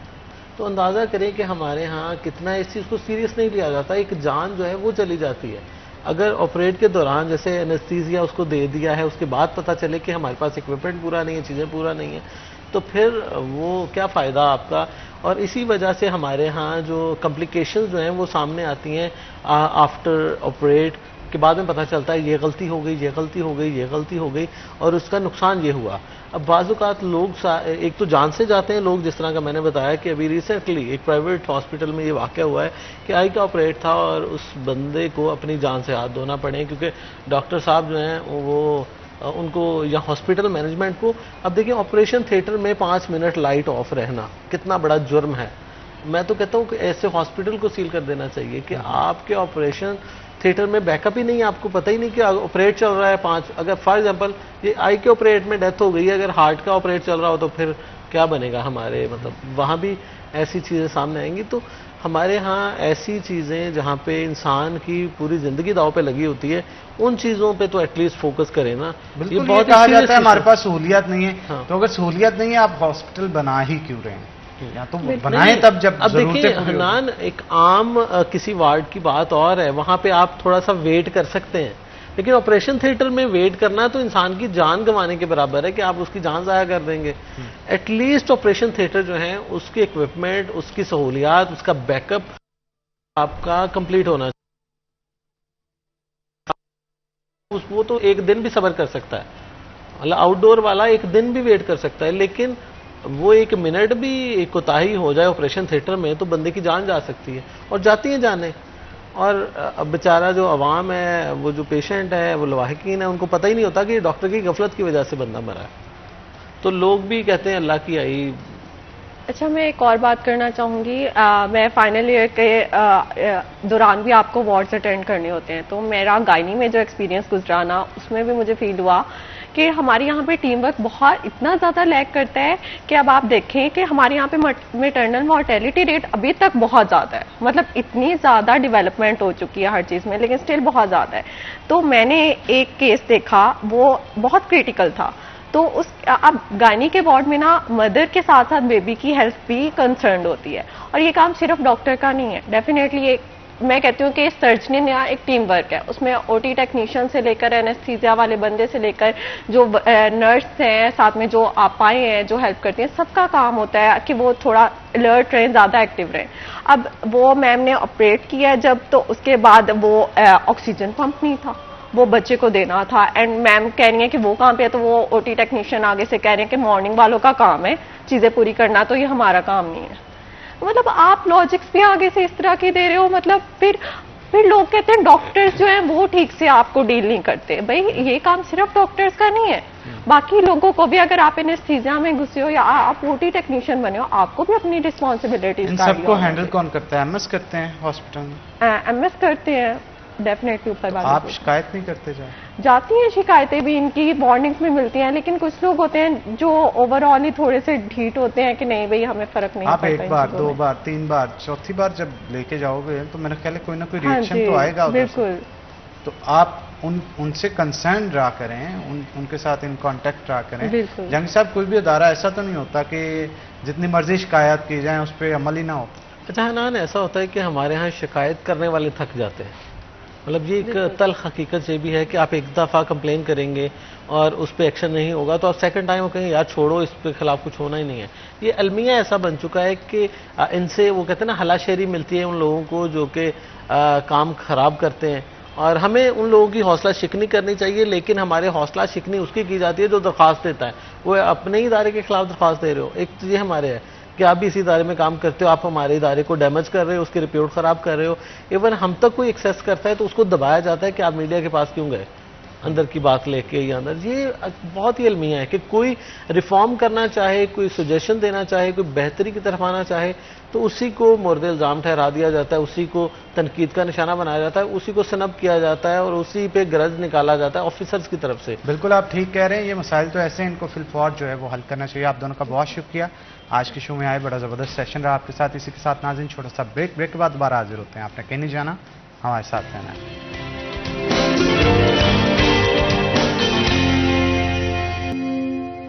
वेलकम बैक नाज़रीन, ब्रेक के बाद खुश आमदीद। नाज़रीन, आपको पता है कि सेकंड हाफ हमारा स्टार्ट हो चुका है। सेकंड हाफ के अंदर हमारी कोशिश होती है कि अपने नाज़रीन को जो मार्केट कमेटी की तरफ से रेट्स निकाले जाते हैं, जिसके अंदर बताया जाता है सब्जियां, फ्रूट्स और दीगर चीज़ों के रेट्स क्या होंगे वो बताए जाएंगे।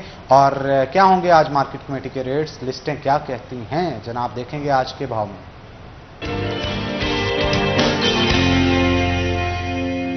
बिलाल डोगर हमारे साथ मौजूद होंगे। बिलाल, सूरत हाल से आगाह कीजिएगा, मार्केट कमेटी का क्या कहना है और इसको गुज़श्ता रोज़ की कीमतों के साथ कंपेयर भी कीजिएगा। जी बिल्कुल, मार्केट कमेटी फैसलाबाद की जानिब से आज रोज मंगल की रेट लिस्ट जो है वो जारी कर दी गई है। मार्केट कमेटी की रेट लिस्ट के ऊपर अगर नजर दौड़ाएं तो सबसे पहले ब्रायलर मुर्गी का गोश्त जो है वो सस्ता होता दिखाई दिया है और 15 रुपये किलो सस्ता होते हुए 680 से 665 रुपये किलो पे आ गया है। अंडे फार्मी 2 रुपये महंगे हुए हैं, 242 से 244 रुपये दर्जन हो गए हैं। सब्जियों में उतार चढ़ाव है, रद्द-ए-अमल मिला जुला, जबकि फलों के अंदर जो मौसमी फल आम है उसकी कीमतें काफी हद तक नीचे आती दिखाई दे रही हैं।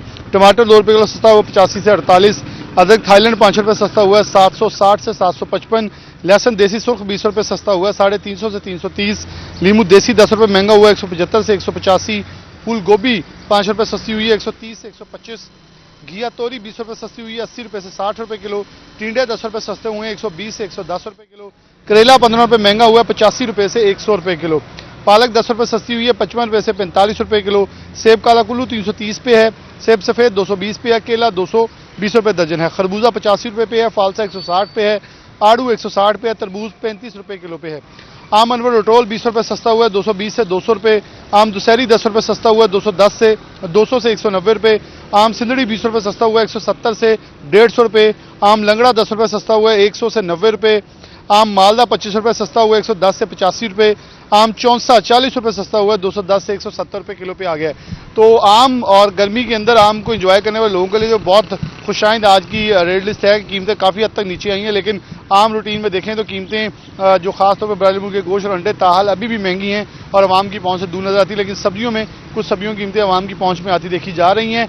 बिलाशुबा जैसे टमाटर, प्याज और आलू हैं वो भी मुनासिब कीमत के ऊपर इस वक्त दस्तयाब हैं। जी बहुत शुक्रिया बिलाल, आप सूरत हाल से आगाह कर रहे थे। आगे बढ़ते हैं जनाब, आज हम खास तौर पे ख़वातीन के हवाले से जो है वो गुफ्तगू करेंगे। फर्स्ट सेगमेंट के अंदर भी आपने देखा कि ख़वातीन डॉक्टर्स जो हैं वो अपने मसाइल भी बता रही थी और उसके साथ साथ किस तरह से फील्ड में सर्वाइव करना है ये चीज़ें भी बता रही थी। आज ख़ास तौर पे हम जिसी वुमेन यूनिवर्सिटी जो कि पाकिस्तान की टॉप 2 यूनिवर्सिटीज़ में आती है, हमारे फैसलाबाद का एक बड़ा एजाज़ है कि वो फैसलाबाद में है और बड़े ज़बरदस्त तरीके से ख़वातीन के लिए उनकी तालीम और तरबियत दोनों फैक्टर्स को साथ लेके चल रहे हैं। हमेशा इदारों के अंदर आपने देखा होगा कि तालीम ही दी जाती है, लेकिन बहुत कम इदारे होते हैं जिनमें तालीम के साथ साथ तरबियत भी दी जाती है। तो फैसलाबाद वुमेन यूनिवर्सिटी अगर टॉप 2 यूनिवर्सिटीज़ में से हैं तो इसी वजह से हैं कि तालीम के साथ वहाँ पे तरबियत भी दी जाती है। बल्कि इसके साथ साथ अगर मैं ये कहूँ तो गलत ना होगा कि बहुत सारी ख़वातीन जो वहाँ से अपनी ग्रेजुएशन करके निकलती हैं तो उनके लिए वाइस चांसलर की तरफ से बड़ा अच्छा इनिशिएटिव लिया जाता है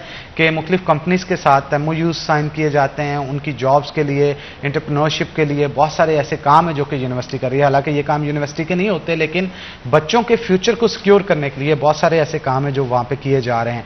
तमाम तर सूरत हाल के हवाले से हम जानेंगे, लेकिन उससे पहले आज के जो गेस्ट हैं, बड़े अहम गेस्ट हैं, बड़ी कॉम्पिटेंट खातून हैं, उनका तारुफ मैं आपके साथ करवाता चलो। हमारे साथ डॉक्टर रुबीना फारूक साहिबा मौजूद होंगी जो कि वाइस चांसलर हैं जिसी वुमेन यूनिवर्सिटी फैसलाबाद की। आपको वेलकम करते हैं जी शो के अंदर और गुफ्तगू का आगाज़ करते हैं। मैडम, सबसे पहले तो मुझे ये बताइएगा, फैसलाबाद वुमेन यूनिवर्सिटी कितने रकबे पे है या कितने वहाँ पे स्टूडेंट्स हैं जो पढ़ रहे हैं, कौन कौन से डिपार्टमेंट्स काम कर रहे हैं, क्या क्या फैसिलिटीज़ दे रही हैं? क्योंकि दिन ब दिन ख़वातीन की तादाद जो है वहाँ पे बढ़ती चली जा रही है और हर एक की ख्वाहिश होता है कि बच्चियाँ ज़रा कंफर्टेबल फील करती हैं उस एनवायरनमेंट में।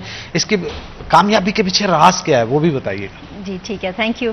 ऐसा है कि जीसी वुमेन यूनिवर्सिटी फैसलाबाद 2013 में बनी, 10 साल पुरानी यूनिवर्सिटी है, लेकिन इससे पहले वो 1934 में एज ए कॉलेज इस्टेब्लिश हुआ था, जिसने प्रोग्रेस करके इस तरह का दर्जा अटेन किया कि बिलाखिर गवर्नमेंट ऑफ पंजाब ने उन्हें यूनिवर्सिटी का दर्जा दे दिया।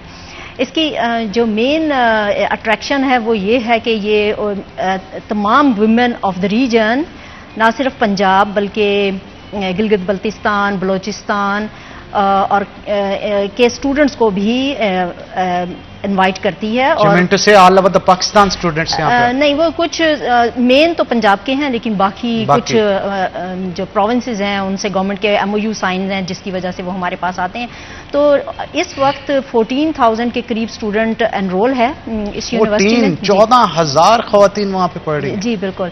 और उसमें 68 प्रोग्राम्स हैं, 32 डिपार्टमेंट्स हैं और इसमें जो मेजर फोकस है या मेजर जो स्टूडेंट्स का फोकस है वो S&T प्रोग्राम्स में है, जो तकरीबन 67% जो स्टूडेंट हैं वो इन प्रोग्राम्स में इंटरेस्टेड हैं, जैसे IT है, कंप्यूटर साइंस है, food science and technology, chemistry, biology, physics, mathematics.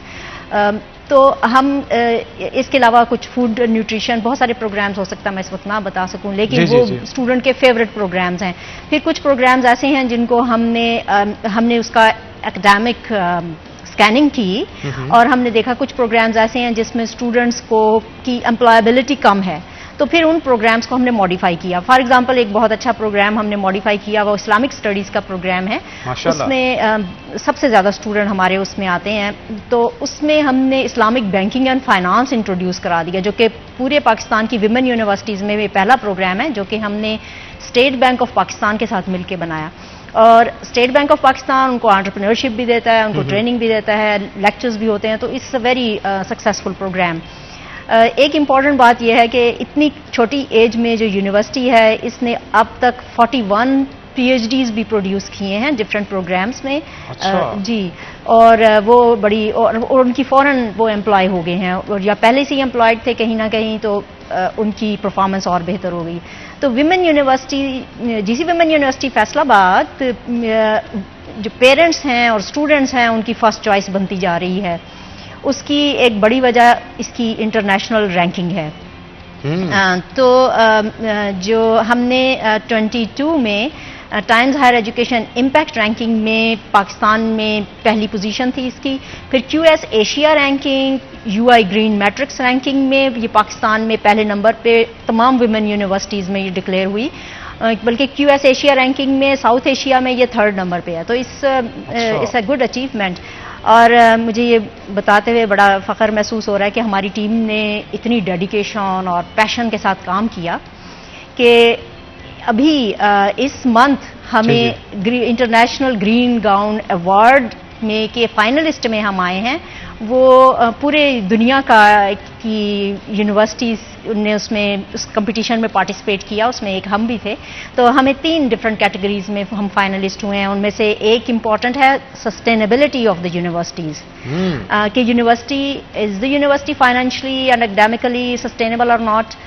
फिर क्लाइमेट एक्शन पे जो हमने डिफरेंट काम किए हैं, जैसे पूरी यूनिवर्सिटी को सोलराइज कर दिया हमने, और हमने हमारे पास जो 400 एकड़ लैंड एक और जगह पे है, उसकी बंजर लैंड जो ज़मीन है उसको हमने रिहेबिलिटेट किया हमारे साइंटिस्ट ने मिलके। तो इसका मतलब है विमेन में बहुत टैलेंट है, और वो जो भी काम करती हैं वो फोकस होके करती हैं, फिर वो अटेंशन डाइवर्ट बहुत कम होता है कि वो करें। अगरचे आपको पता है कि और भी रिस्पॉन्सिबिलिटीज़ हैं, फैमिलीज़ को भी टाइम देना है, लेकिन जीसी वुमेन यूनिवर्सिटी की जो हमारे प्रोफेशनल फैकल्टी मेंबर्स हैं और हमारा स्टाफ है और हमारे ऑफिसर्स हैं, वो आप देखेंगे कि they are well groomed and trained person. Madam, इस सब कामयाबी के पीछे राज क्या है? क्या आप सख्ती ज्यादा करती हैं, यहाँ डेडिकेटेड हैं आप अपने काम को लेके, या इसके अलावा अगर देखा जाए तो ओवरऑल आपको पता होता है कि कहाँ पे खामी है, इसको अगर कोई बंदा खामी कर रहा है वहां पे किसी चीज में उसे निकाल दिया जाता है? क्या सिस्टम कैसे आपने एक ऑटो पे लगाया ये सारा? देखिए, इसमें कोई बड़ी साइंस नहीं है। असल में हमने टीम वर्क बिल्ड किया है, एतमाद एक दूसरे पे फोकस किया है कि हम और इंक्लूसिवनेस है। कोई भी जो डिसीजन करने हैं किसी जगह पे, अगर आपने किसी प्रॉब्लम को सॉल्व करना है या स्ट्रेटेजिक प्लानिंग करनी है, तो सिंगल पर्सन ने नहीं करनी। हमने मिलके डिफरेंट टीम्स हैं जिनसे वो डिसीजंस आते हैं या रिकमेंडेशंस आती हैं, फिर उनकी थारो डेलिब्रेशन होती है और फिर फाइनल हम करते हैं। तो ये एक इम्पॉर्टेंट चीज़ है जिसमें आप हर स्टेक होल्डर को पार्टिसिपेट करने का मौका देंगे तो फिर आगे बढ़ सकते हैं। बिल्कुल ठीक कहा आपने। मैडम, फ्यूचर प्लान्स होते हैं ना हर एक के, जैसे आप भी एज अ वाइस चांसलर आपके फ्यूचर प्लान्स होंगे कि यूनिवर्सिटीज़ को हमने ये मजीद बेहतरियां करनी है, इसको इस रैंकिंग तो ऑलरेडी माशाल्लाह आपकी बहुत अच्छी जा रही है, लेकिन मजीद बेहतरी लाने के लिए क्या स्ट्रेटजीज बनाई जा रही हैं इन फ्यूचर? देखिए, रैंकिंग हम एक स्टेज पे पहुंचे हैं। ये मैं इसको बहुत एक्स्ट्राऑर्डिनरी रैंकिंग अभी भी नहीं कहूंगी, क्योंकि हमने वर्ल्ड की फर्स्ट 500 यूनिवर्सिटीज में नेक्स्ट 5 ईयर का हमारा प्लान है कि हम पहुंचेंगे। हो सकता है कि हम इससे बहुत बड़ा टास्क है जो आप ऑन रिकॉर्ड कह रहे हैं कि दुनिया की 500 कदीम तरीन यूनिवर्सिटीज में या बेस्ट यूनिवर्सिटीज के अंदर जो है वो। देखिए, टाइम्स हायर एजुकेशन इम्पैक्ट में हम 600 to 800 में हैं, तो लेकिन टाइम्स हायर एजुकेशन या क्यूएस रैंकिंग में हमें अभी काम करना है।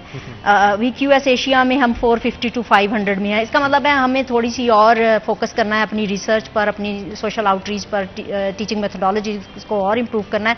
तो इंशाल्लाह मैंने भी 5 साल का ही आपको प्रोजेक्ट दिया जो कि इस 5 साल के दौरान करना है हमने इंशाल्लाह। और तो बड़ी अच्छी बात है, आप डेडिकेटेड हैं अपने काम को। जी बिल्कुल। और एक इम्पॉर्टेंट चीज जो हम अपने फ्यूचर के लिए देख रहे हैं कि विद इन फ्यू ईयर्स हमें फौरन हमें क्विक एक्शन लेना है तमाम यूनिवर्सिटीज़ को, इंक्लूडिंग आवर सेल्फ, कि हमने जो ट्रेडिशनल मेथड्स हैं उससे अब ये दुनिया नहीं चलेगी, वो एजुकेशन हमारे किसी काम की नहीं होगी। और अभी हमें उसके रिजल्ट्स नज़र आ रहे हैं। 4th इंडस्ट्रियल रेवोल्यूशन में हम मौजूद हैं इस वक्त, और हमने वो तमाम न्यू मेथोडोलॉजीज़, हमने टीचिंग मेथोडोलॉजीज़ में चेंजेस लानी हैं। हमने अपने स्टूडेंट्स में critical thinking, problem solving, project based learning की तरफ हम स्विच हो रहे हैं। हमने तकरीबन 80% प्रेपरेशन इस यूनिवर्सिटी ने कर लिया है।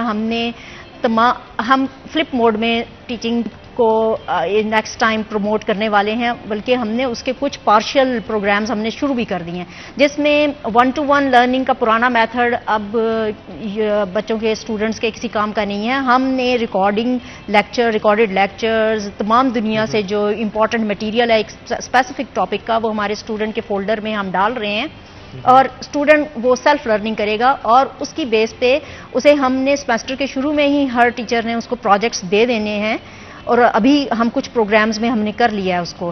प्रोजेक्ट्स को लेगा वो, जो कुछ वो लर्न करेगा उस प्रोजेक्ट्स में जो इश्यूज हैं, जो प्रॉब्लम बेस्ड लर्निंग है, वो उससे करेगा और प्रोजेक्ट को एग्जीक्यूट करेगा, यानी प्रैक्टिकल बनाएगा। ये सिर्फ ऐसा नहीं होगा कि पहले हम कहते थे कि हमने मेमोराइजेशन को कंट्रोल करना है, फिर हमने कहा कि जो स्टूडेंट है वो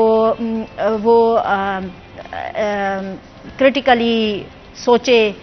अब उससे भी आगे है कि वो अगर ये सारे काम कर लिए हैं, उसने अंडरस्टैंड कर लिया है सब्जेक्ट, तो उसके बाद वो रियल में प्रोजेक्ट को सॉल्व करे, रियल में एसएमईज के साथ। पाकिस्तान की ये फर्स्ट हमारा स्टेप है कि फैसलाबाद की एसएमईज को देखें, फिर उनके साथ मिलकर काम करें, और इसमें टीचर स्टूडेंट दोनों ने इन्वॉल्व होना है, और साथ पार्टनर इंडस्ट्री का होगा। और इसमें हमने कुछ इनिशिएटिव। मैं बिल्कुल समझता हूं मैडम आपकी इस चीज को।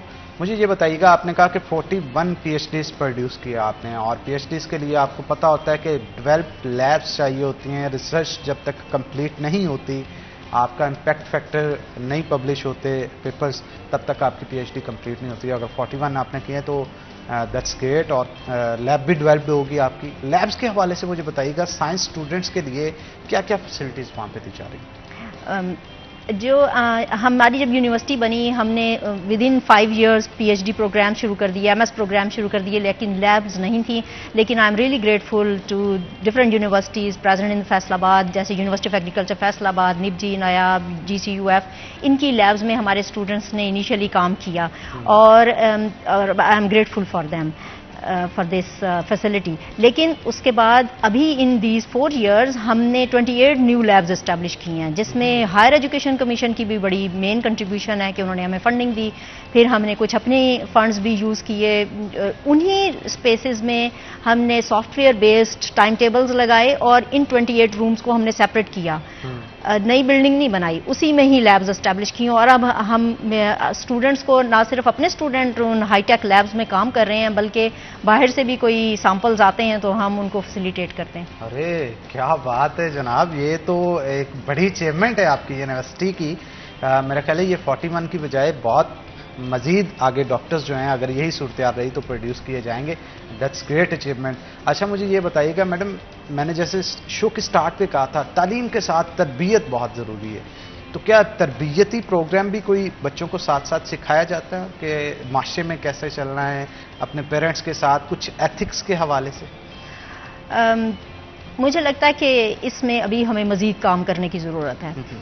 अभी बहुत कम हम देखें, हम सेमिनार्स करवा लेते हैं, वर्कशॉप्स करवा लेते हैं, हमारे पास यूथ के प्रोग्राम्स हैं, सोसाइटीज़ हैं जिनमें ये ट्रेनिंग दी जाती है, और फिर हमने मॉर्निंग में भी कुछ प्रोग्राम्स, हर टीचर ने अपना एक एजेंडा रखा हुआ है जो शुरू में क्लास से पहले वो कुछ उनको इस तरबियती प्रोग्राम में पार्टिसिपेट करवाते हैं। लेकिन इसको बहुत एक्सटेंसिव करने की अभी भी ज़रूरत है। मुझे लगता है इस पर अभी हमें काम करना है फर्दर। ठीक है, तो मैडम मुझे ये बताइएगा कि हमारे अगर पाकिस्तान की आबादी के लिहाज से, तनासुब के लिहाज से देखा जाए, 52% ख़वातीन पे मुश्तमिल है, तो आप नहीं समझती कि ख़वातीन जिस तरह से पढ़ रही हैं इससे ज़्यादा बच्चों को पढ़ाना चाहिए, और जितने ग्रेजुएट्स बन के निकल रही हैं माशरे के अंदर, कोई भी ऑफिस है, चाहे वो गवर्नमेंट का है, प्राइवेट सेक्टर का है, या किसी भी फील्ड से रिलेटेड है, इक्वल तादाद होनी चाहिए ख़वातीन वर्कर्स की भी और मेल वर्कर्स की भी?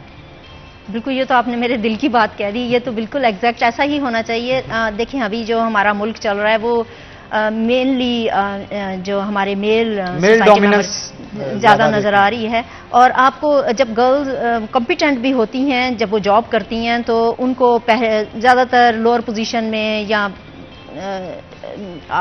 इससे हट के जरा निचली पोजीशंस पे वो बड़ी खुशी से उनको हायर कर लेते हैं। लेकिन जूं वो हायर पोजीशंस पे जाती हैं तो उनके लिए हर्डल्स बढ़ती हैं, जो कि मुझे लगता है कि विमेन के लिए बहुत अच्छा है, क्योंकि वो बड़ी एडवेंचरस होती हैं। तो वो अच्छा, ये आपकी बात मुझे पूरे शो में सबसे अच्छी लगी है।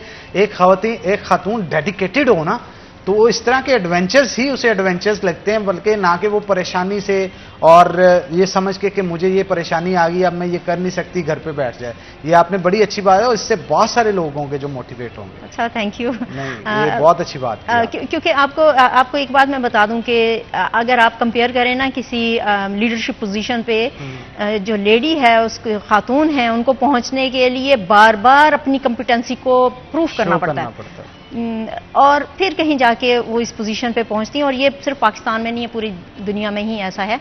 तो इसका मतलब है कोई खातून अगर हायर पोजीशन पे पहुंची है तो इसका मतलब है she has to walk for a long time on a very difficult path.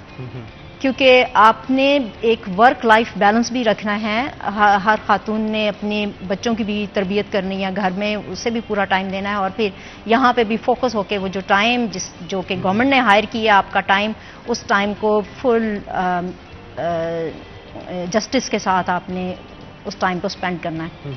तो मैडम, ये जो फोकस्ड रहते हैं, आप भी मतलब स्टूडेंट से जब आपने स्टार्ट किया, आज माशाल्लाह वाइस चांसलर हैं, तो आपकी गुफ्तगू से मुझे लगा कि आपको भी बहुत सारी हर्डल्स का सामना करना पड़ा होगा, और आपने उन मुसीबतों को बड़ा डट के जो है उनका सामना किया और आज इस सीट पे बैठी हैं। मैं चाहता हूं आप अपनी स्टोरी भी हमारे साथ शेयर करें। बहुत सारी खवातीन जो आपको घर बैठे इस वक्त टीवी पे देख रही हैं, उनके लिए भी मोटिवेशन जो है वो आपकी स्टोरी बने। Thank you very much. बहुत ज़्यादा मुसीबतें मुझे नहीं लगी, क्योंकि मुझे लगा कि हर डिफ़िकल्टी को मुझे क्रॉस करना है, तो इसलिए मुझे वो हर डिफ़िकल्टी जो मेरे लिए आई वो मुझे ऊपर ले जाने के लिए ही आई। इसलिए मैं डिफ़िकल्टीज़ को इनवाइट करती हूँ कि मुझे कोई डिफ़िकल्ट सिचुएशन दें ताकि मैं उससे निकलूँ। तो जो मेरी सारी एजुकेशन है वो सिर्फ एक जगह से नहीं हुई। आपको मैं बताना चाहती हूँ कि मैंने 3 प्रोविंसेस से पढ़ा है। बलूचिस्तान से शुरू किया, फर्स्ट 5 इयर्स की एजुकेशन वहाँ से ली, फिर मैं पंजाब में आई, मियाँ वाली, कुंदियाँ, भक्कर, सरगोदा, गुजरांवाला, फिर फैसलाबाद, यहाँ से मैंने पढ़ा, पंजाब यूनिवर्सिटी से भी पढ़ा।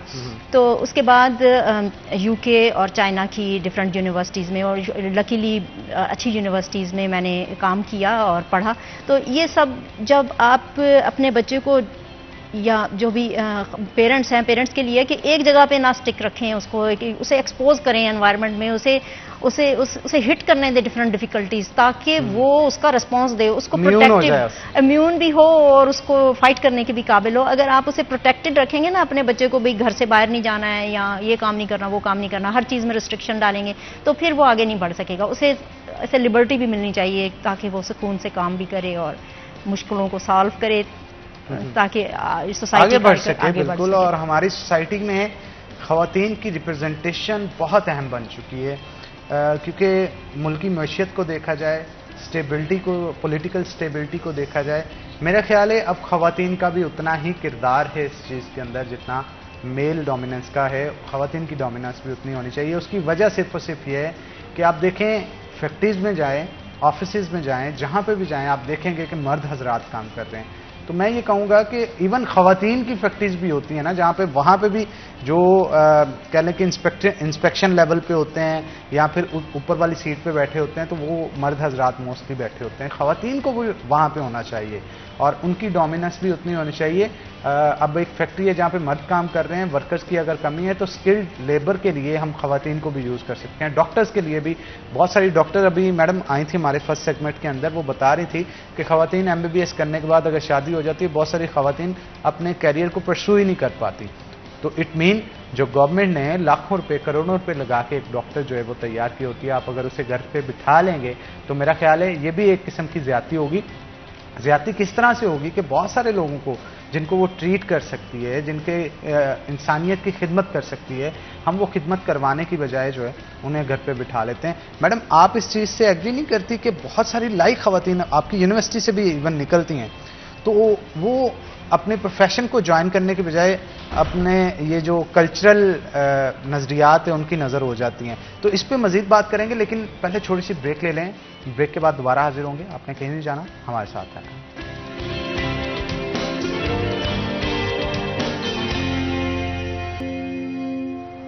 वेलकम बैक नाज़रीन। ब्रेक के बाद खुशामदीद। डॉक्टर वीना साहिबा हमारे साथ मौजूद हैं, vice chancellor GC university, women university. तो उनसे मज़ीद गुफ्तगू करते हैं। मैडम, बहुत सारे स्टूडेंट्स यहाँ से बाहर पढ़ने जाते हैं, तो इज़ दैट पॉसिबल कि वो दिन भी हमें देखने को मिलेगा जैसे बाहर से लोग यहाँ पे पढ़ने आएंगे? मुझे उम्मीद है कि विद इन फ्यू इयर्स हमारी कंट्री की स्टेबिलिटी इतनी स्ट्रांग हो जाएगी, हमारे वीज़ा प्रोसेसेस, हमारी फैसिलिटीज़ इतनी इम्प्रूव हो जाएंगी यूनिवर्सिटीज़ के अंदर भी, और तो हम तो बहुत मेहमान नवाज भी हैं और हम खिदमत के लिए तैयार हैं उनकी, और हमारी यूनिवर्सिटी कोशिश भी कर रही है, लेकिन अभी तक हम सक्सेसफुल नहीं हैं। लेकिन मुझे उम्मीद है कि विद इन फ्यू इयर्स जब पॉलिटिकल एंड इकोनॉमिक स्टेबिलिटी इस कंट्री में आ जाएगी तो ये भी काफ़ी अच्छा। मैडम, ज़्यादातर हम ये देखते हैं कि BS के बाद जब हाई एजुकेशन के लिए, MS हो, PhD हो, उसके लिए लोग कोशिश करते हैं कि बाहर की यूनिवर्सिटीज़ में मूव किया जाए। उसके पीछे वजह ये होती है क्योंकि ये रिसर्च बेस्ड सारे प्रोजेक्ट्स होते हैं। कोर्स वक्त तो आपका 1-1.5 साल का होता है, उसके बाद फिर रिसर्च आपकी कंप्लीट जब तक होती है, फिर PhD पूरी होती है। तो जब किसी ने रिसर्च टॉपिक को चूज़ करना है तो उसने सबसे पहले ये देखना होता है दुनिया की किस यूनिवर्सिटी के अंदर उस रिसर्च टॉपिक से रिलेटेड काम हो रहा है। अब जैसे मैं बात करूँ हमारे फैसलाबाद की निपजी नायाब की आपने बात की, तो निपजी नायाब में प्लांट वायरसेस के ऊपर या डिफरेंट चीज़ों के ऊपर इतने अच्छे से जो रिसर्चेस की जा रही हैं, वहाँ पे फॉरेन से भी बहुत सारे डॉक्टर्स आके, फॉरेनर्स आके वहाँ पे अपनी डिग्री करते हैं या रिसर्च प्रोजेक्ट्स के अंदर इन्वॉल्व होते हैं।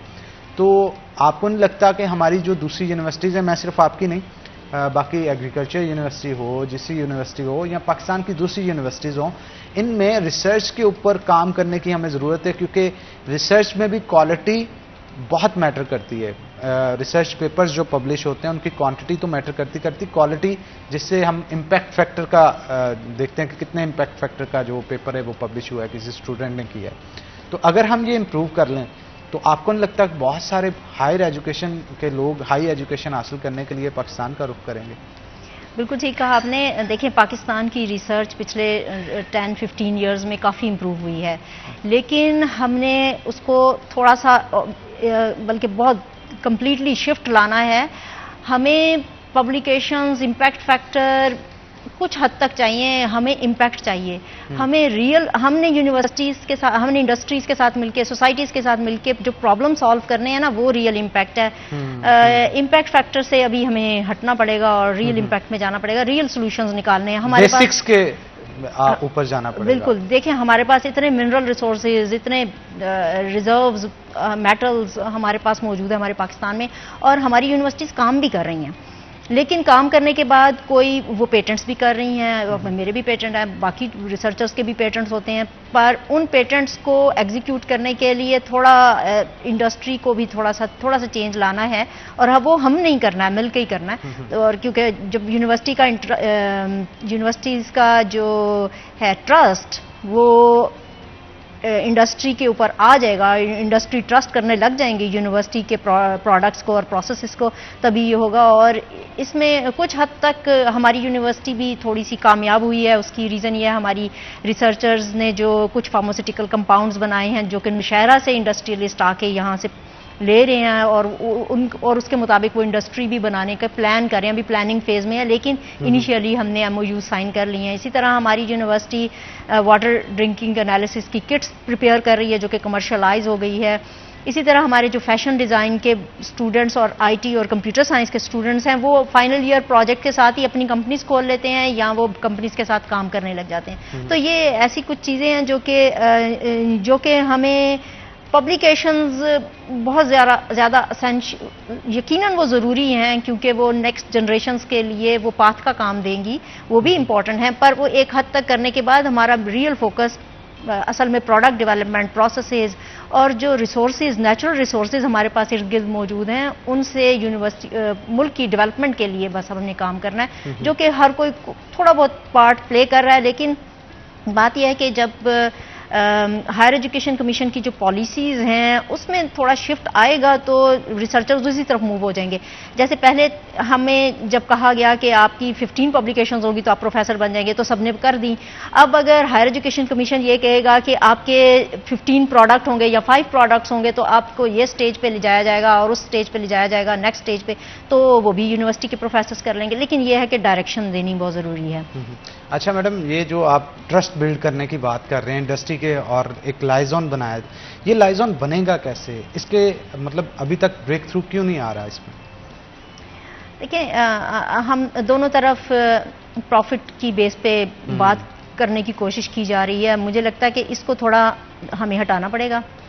और जो हमने अभी जो मैंने आपसे इंडस्ट्रियल रेवोल्यूशन और फिर फ्लिप क्लासरूम और प्रोजेक्ट बेस्ड लर्निंग का जो कहा है, तो हमने सेल्फलेस होके रियल में अपने स्टूडेंट को जब इंडस्ट्री भेजेंगे और इंडस्ट्री का जो सुपरवाइज़र होगा और जो फैकल्टी होगी वो मिल के एक स्टूडेंट की ग्रूमिंग कर रहे होंगे, तो इसमें चेंज आएगा। हम सिर्फ ये ना समझें कि हमारे स्टूडेंट को इंटर्नशिप दे दें और स्टूडेंट सर्टिफिकेट लेके आ जाए और काम ख़त्म हो जाए, ये हमें नहीं चाहिए, ये हम कर चुके हैं। ये इससे कोई बेनिफिट नहीं हुआ। लेकिन जब हमारा फैकल्टी मेंबर इंडस्ट्री में जाके एक सीट होगी उसकी, वहाँ जाके बैठेगा, हफ्ते में 1-2 दिन बैठेगा और इंडस्ट्रियलिस्ट के साथ मिलके उनके किसी रियल प्रॉब्लम को सॉल्व करने की कोशिश करेगा विदाउट एनी बेनिफिट, तो फिर ये स्ट्रेंथन होगी हमारी। बिल्कुल ठीक कहा आपने। तो मैडम मुझे ये बताइएगा कि कितनी ख़वातीन हैं जो BS के बाद पढ़ाई छोड़ जाती हैं, कितनी हायर एजुकेशन में जाती हैं, और उनको आगे मज़ीद पढ़ने के लिए इदारा कितनी हद तक सपोर्ट करता है? जो पहला क्वेश्चन आपको, ये बहुत कम हैं जो कि ग्रेजुएशन के फ़ौरन बाद जॉब ले लेती हैं, 25 to 30% के करीब होंगी, बाकी नहीं कर सकती ड्यू टू डिफरेंट रीजंस। लेकिन उसके लिए जो हमने एक प्रोग्राम, मैं I am grateful governor of the Punjab engineer Mohammad वलीगुर रहमान साहब ने तमाम यूनिवर्सिटीज़ को डायरेक्शन दी थी कि आप एंटरप्रेन्योरशिप के प्रोग्राम जो रोज़गार उन्होंने शुरू किया था उसको स्ट्रेंथन करें। तो हमने उनकी हदायत पे फ़ौरन अपने प्रोग्राम को स्किल डेवलपमेंट के अंडर ला के हमने शुरू कर दिया। अब हर स्टूडेंट के लिए लाजमी हो गया है कि वो 2 कोर्सेज ज़रूर करेगा, एक स्किल का कोर्स और एक फ्रीलांसिंग का, कि कंपनीज को कैसे टैप करना है और कौन सी स्किल के साथ टैप करना है। वो स्किल्स हम for example IT computer science के लिए और स्किल्स हैं, कॉमर्स के लिए और स्किल्स हैं, बाकियों के लिए और स्किल्स हैं, तो लिस्ट ऑफ स्किल्स हैं जो कि जिनमें से वो चूज करे। और इस वक्त हम 3000 स्टूडेंट्स को वो स्किल दे चुके हैं। और जो 3 मंथ्स में एक प्रोमिनेंट स्टूडेंट हमारी है, उसने $8,000 3 मंथ्स में कमाए हैं, अर्न किए हैं। तो अगर एक कमा सकती हैं, वो भी ई-कॉमर्स में उन्होंने अर्न किए हैं। तो जो टेक्निकल हैं स्किल्स, और जो मैं आपसे कह रही हूँ जैसे डाटा साइंस है या साइबर सिक्योरिटी की स्किल्स हैं या वेब डिज़ाइनिंग, बेशुमार, और तो अगर उनमें वो बच्चे एक्सपर्ट है, वो हाई पे उनको मिलती है, हाई रिवॉर्ड मिलता है। तो उन स्किल में भी हम कोशिश कर रहे हैं किसी कंपनी के साथ अटैच करें अपने आप को। अभी हमारी Faisalabad chamber of commerce and industry के जो प्रेसिडेंट साहब हैं, उनसे बात हुई है और वो ही इज़ वेरी काइंड कि उन्होंने कहा कि वो हमें हमारी यूनिवर्सिटी को ये फैसिलिटी देंगे। तो इस तरह ये हमने ब्रिज करने को, गैप को ब्रिज करने की कोशिश की है कि डिफरेंट मेथड्स हैं इंडस्ट्री के साथ काम कर रहे हैं, उनमें से एक मेथड ये भी है। तो इसमें आई एम रियली ग्रेटफुल कि हमने इनिशियल प्रोसेस शुरू कर दिया है। अभी विद इन फ्यू मंथ्स हम ये प्रोसेस, ये हाई टेक स्किल्स जो हैं वो यूनिवर्सिटी के स्टूडेंट्स को देना शुरू कर देंगे। अच्छा डॉक्टर साहब, आपने अक्सर देखा होगा क्योंकि हमारा शहर जो है वो इंडस्ट्रियल सिटी है, तो यहाँ पे इंडस्ट्रीज़ बहुत ज़्यादा हैं, लेकिन इसके बावजूद भी जितने इंडस्ट्रीज़ को मैं मोस्टली जानता हूँ, उनके मालकान को उनकी कोशिश होती है कि फैशन डिज़ाइनिंग से रिलेटेड जो लोग हैं वो लाहौर से हायर किए जाते हैं। तो आप उनसे कोई लाइजॉन नहीं करते कि यार हमारे स्टूडेंट्स भी हैं, इनका काम भी देखें? देखें, मैंने ये बिल्कुल राइटली पॉइंट आउट किया, जितने भी ब्रांड्स हैं या तो वो लाहौर के हैं या कराची के हैं ज़्यादातर। तो हमारा फैसलाबाद अभी कोई ब्रांड इंट्रोड्यूस नहीं कर सका है। तो लेकिन बनते तो मैडम सारे यहाँ पे बनते यहाँ हैं, लेकिन डिज़ाइंस और उनकी सारा जो कॉन्सेप्ट है वो और जो ब्रांड जिसने बनाया है वो कोई और है, मतलब लाहौर। तो मैडम उनके साथ लाइजॉन नहीं किसी तरह? लाइजॉन हमने करने की कोशिश की है और उसमें से कुछ कामयाब भी हुए हैं। कुछ स्टूडेंट्स हमारे उनके साथ मिलके काम करते हैं, डिज़ाइनिंग भी कर रहे हैं उनके साथ मिलके। लेकिन जो ब्रांड इनिशिएट करना है वो अभी तक हमारी यूनिवर्सिटी तो नहीं कर सकी है फिलहाल, लेकिन ये आपका आइडिया अच्छा है, मैं लेके जा रही हूँ।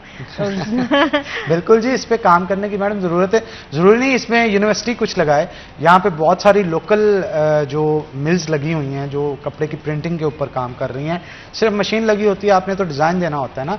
तो जो आपकी स्टूडेंट्स हैं फैशन डिज़ाइनिंग की, वो डिज़ाइंस दें या आपने कुछ आइडियाज़ हैं उनको प्रेजेंट करें। आप इंडस्ट्रियलिस्ट को मदऊ करें अपने शो यूनिवर्सिटी के अंदर और कोई सेमिनार मुनक्कद करें, तो मेरा ख्याल है इससे कोई बेहतरी आ सकती है। इस पर मजीद गुफ्तगू करेंगे, लेकिन एक छोटी सी ब्रेक के बाद दोबारा हाजिर होंगे। आपने कहीं नहीं जाना, हमारे साथ रहना।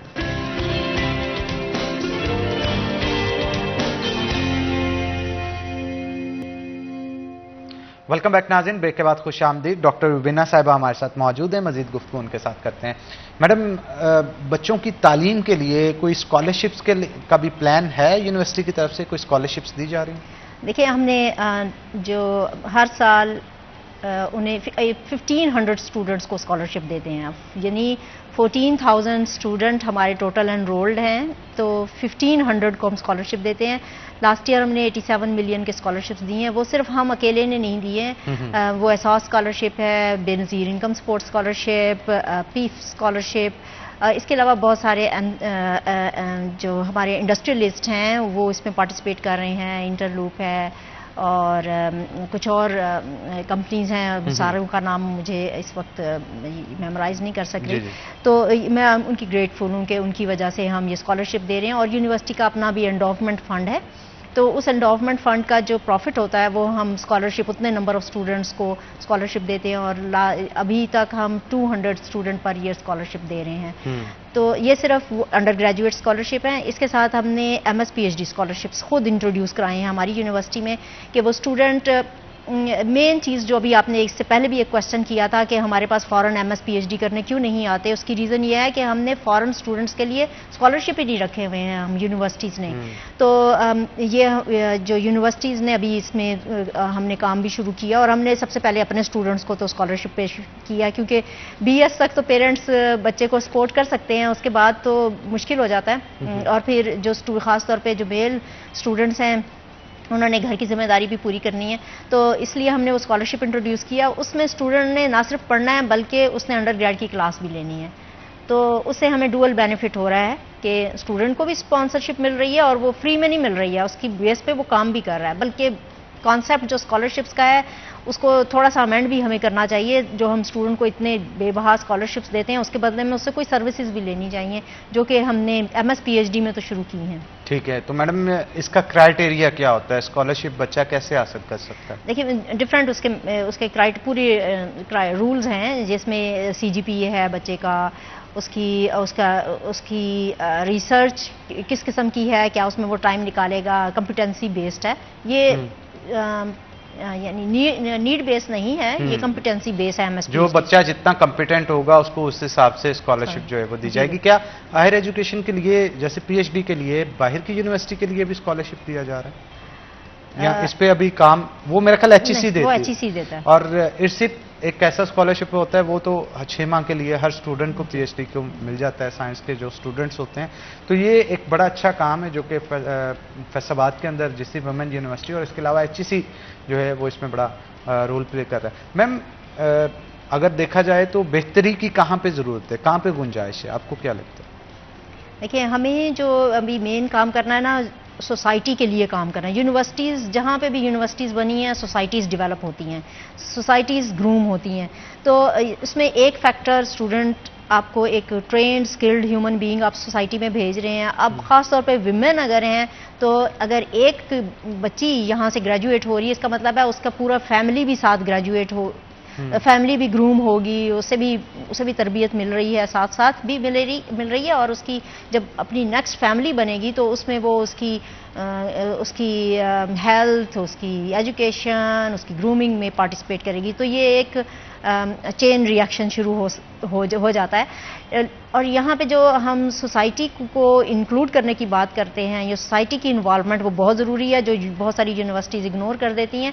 हमारी यूनिवर्सिटी ने सोसाइटी को इन्वॉल्व इस तरह किया है कि हमने अपने जिम्स, अपने प्लेग्राउंड्स, लाइब्रेरीज़ सोसाइटी के लिए खोल ली हैं। सोसाइटी की विमेन, गर्ल्स वो अपने फारग टाइम पे यहाँ पे आके रजिस्टर हो रही हैं और हमसे हमारी लाइब्रेरीज़ और हमारे प्लेग्राउंड्स और जिम यूज़ कर रही हैं। इसके साथ साथ हमने इंटरलूप के साथ मिलके विमेन ऑन व्हील्स का प्रोग्राम शुरू किया, जिसमें 1000 गर्ल्स को एंड विमेन ऑफ फैसलाबाद को हम साइकिलिंग और साथ मोटरसाइकिल की भी ट्रेनिंग दे रहे हैं, जो कि बच्चे बड़े खुश हैं क्योंकि उनकी और इस तरह के कामों में मुसद्दिक साहब जो इंजीनियर मुसद्दिक हैं वो खुद बड़े इन्वॉल्व होते हैं कि यार ख़वातीन की वेलफेयर के लिए जो है वो काम किया जाए।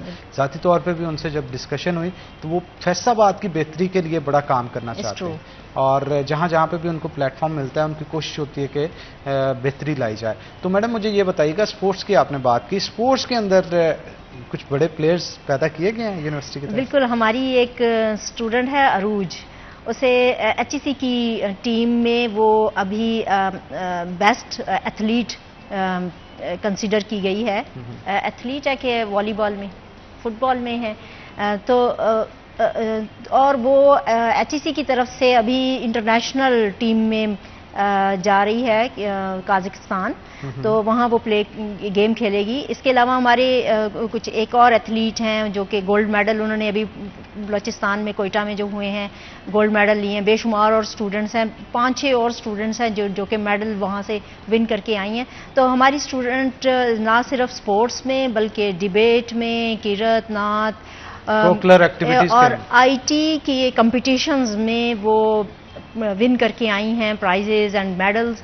अभी लास्ट टाइम हुआ था GCU लाहौर में, तो वो पहला प्राइज लेके आई IT में। इसका मतलब है कि compete कर सकती हैं। इसका मतलब है हमारी जो ट्रेनिंग है, हमारा जो करिकुला है या हमारी मेथोडोलॉजीज हैं, हमारे फैकल्टी मेंबर्स जो फोकस काम कर रहे हैं उसकी आउटकम की फॉर्म में आपको ये मिल रहा है। बेशुमार स्टूडेंट्स हैं जो कि फॉरेन स्कॉलरशिप्स विन कर रहे हैं, और दूसरी अभी इस साल भी 5-6 स्टूडेंट्स मुझे उन्होंने लिखा है कि रेफरेंस लेटर्स होने चाहिए, क्योंकि उनकी यूनिवर्सिटीज़ में एडमिशन भी उसकी रिक्वायरमेंट होती है, तो वो उन्होंने लिए और उसके बाद उन्होंने इन्फॉर्म किया कि उनकी एक की कनाडा में हुई है, ऑस्ट्रेलिया में और चाइना और UK की यूनिवर्सिटीज़ में उन्होंने एडमिशन लिए हैं। तो ये इंडिकेटर्स हैं कि यूनिवर्सिटी के जो ग्रूम किए हुए स्टूडेंट हैं वो आगे बढ़ने की उनमें पैशन है।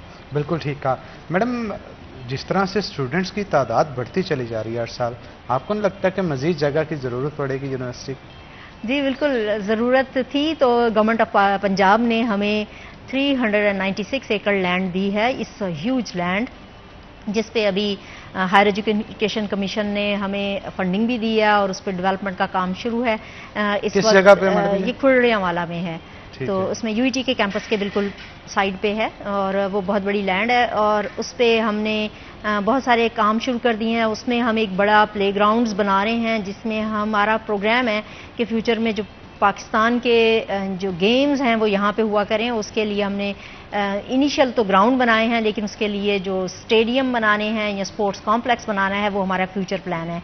और उसमें अभी डेवलपमेंट के लिए हॉस्टल्स, एकेडमिक ब्लॉक और एडमिन ब्लॉक अंडर कंस्ट्रक्शन है, और उसकी जो लैंड है उसको फर्टाइल बनाने के लिए, जैसे मैंने जिक्र किया था, हमने बड़ी कोशिशें की हैं और उसके सोलर ड्रिवन ट्यूबवेल लगाए हैं, जिससे वो एनर्जी पे दिन के वक्त उन्हें पानी आराम से मिल जाता है। और वो हमने first time last few months ago हमने गंदम की फसल भी हमने ली है वहाँ से। तो हमारे प्लान मल्टी डायमेंशनल हैं कि जहाँ पे भी कोई रिसोर्स है उसको यूनिवर्सिटी के बेनिफिट के लिए यूज़ किया जाए। और वो एक बड़ी हमारी लैब भी है, इसे हम कहेंगे ओपन लैब, फील्ड लैब। हमारे बायोलॉजी के जो स्टूडेंट हैं वो वहाँ पे उनकी ही रिसर्च की वजह से हमें पता चला कि यहाँ पे क्या क्या ग्रो हो सकता है और किस तरह की सॉइल है, pH क्या है, और बाकी वेरियस पैरामीटर्स हैं, तो जिसकी बेस पे हमने ये। मैडम, कॉन्वोकेशन होने जा रहा है, बहुत सारे बच्चे इस दफ़ा अपनी डिग्रीज हाथ में थामे अपने पेरेंट्स के लिए बाइस फ़ख्र बनेंगे, उनके लिए क्या मैसेज देना चाहिए?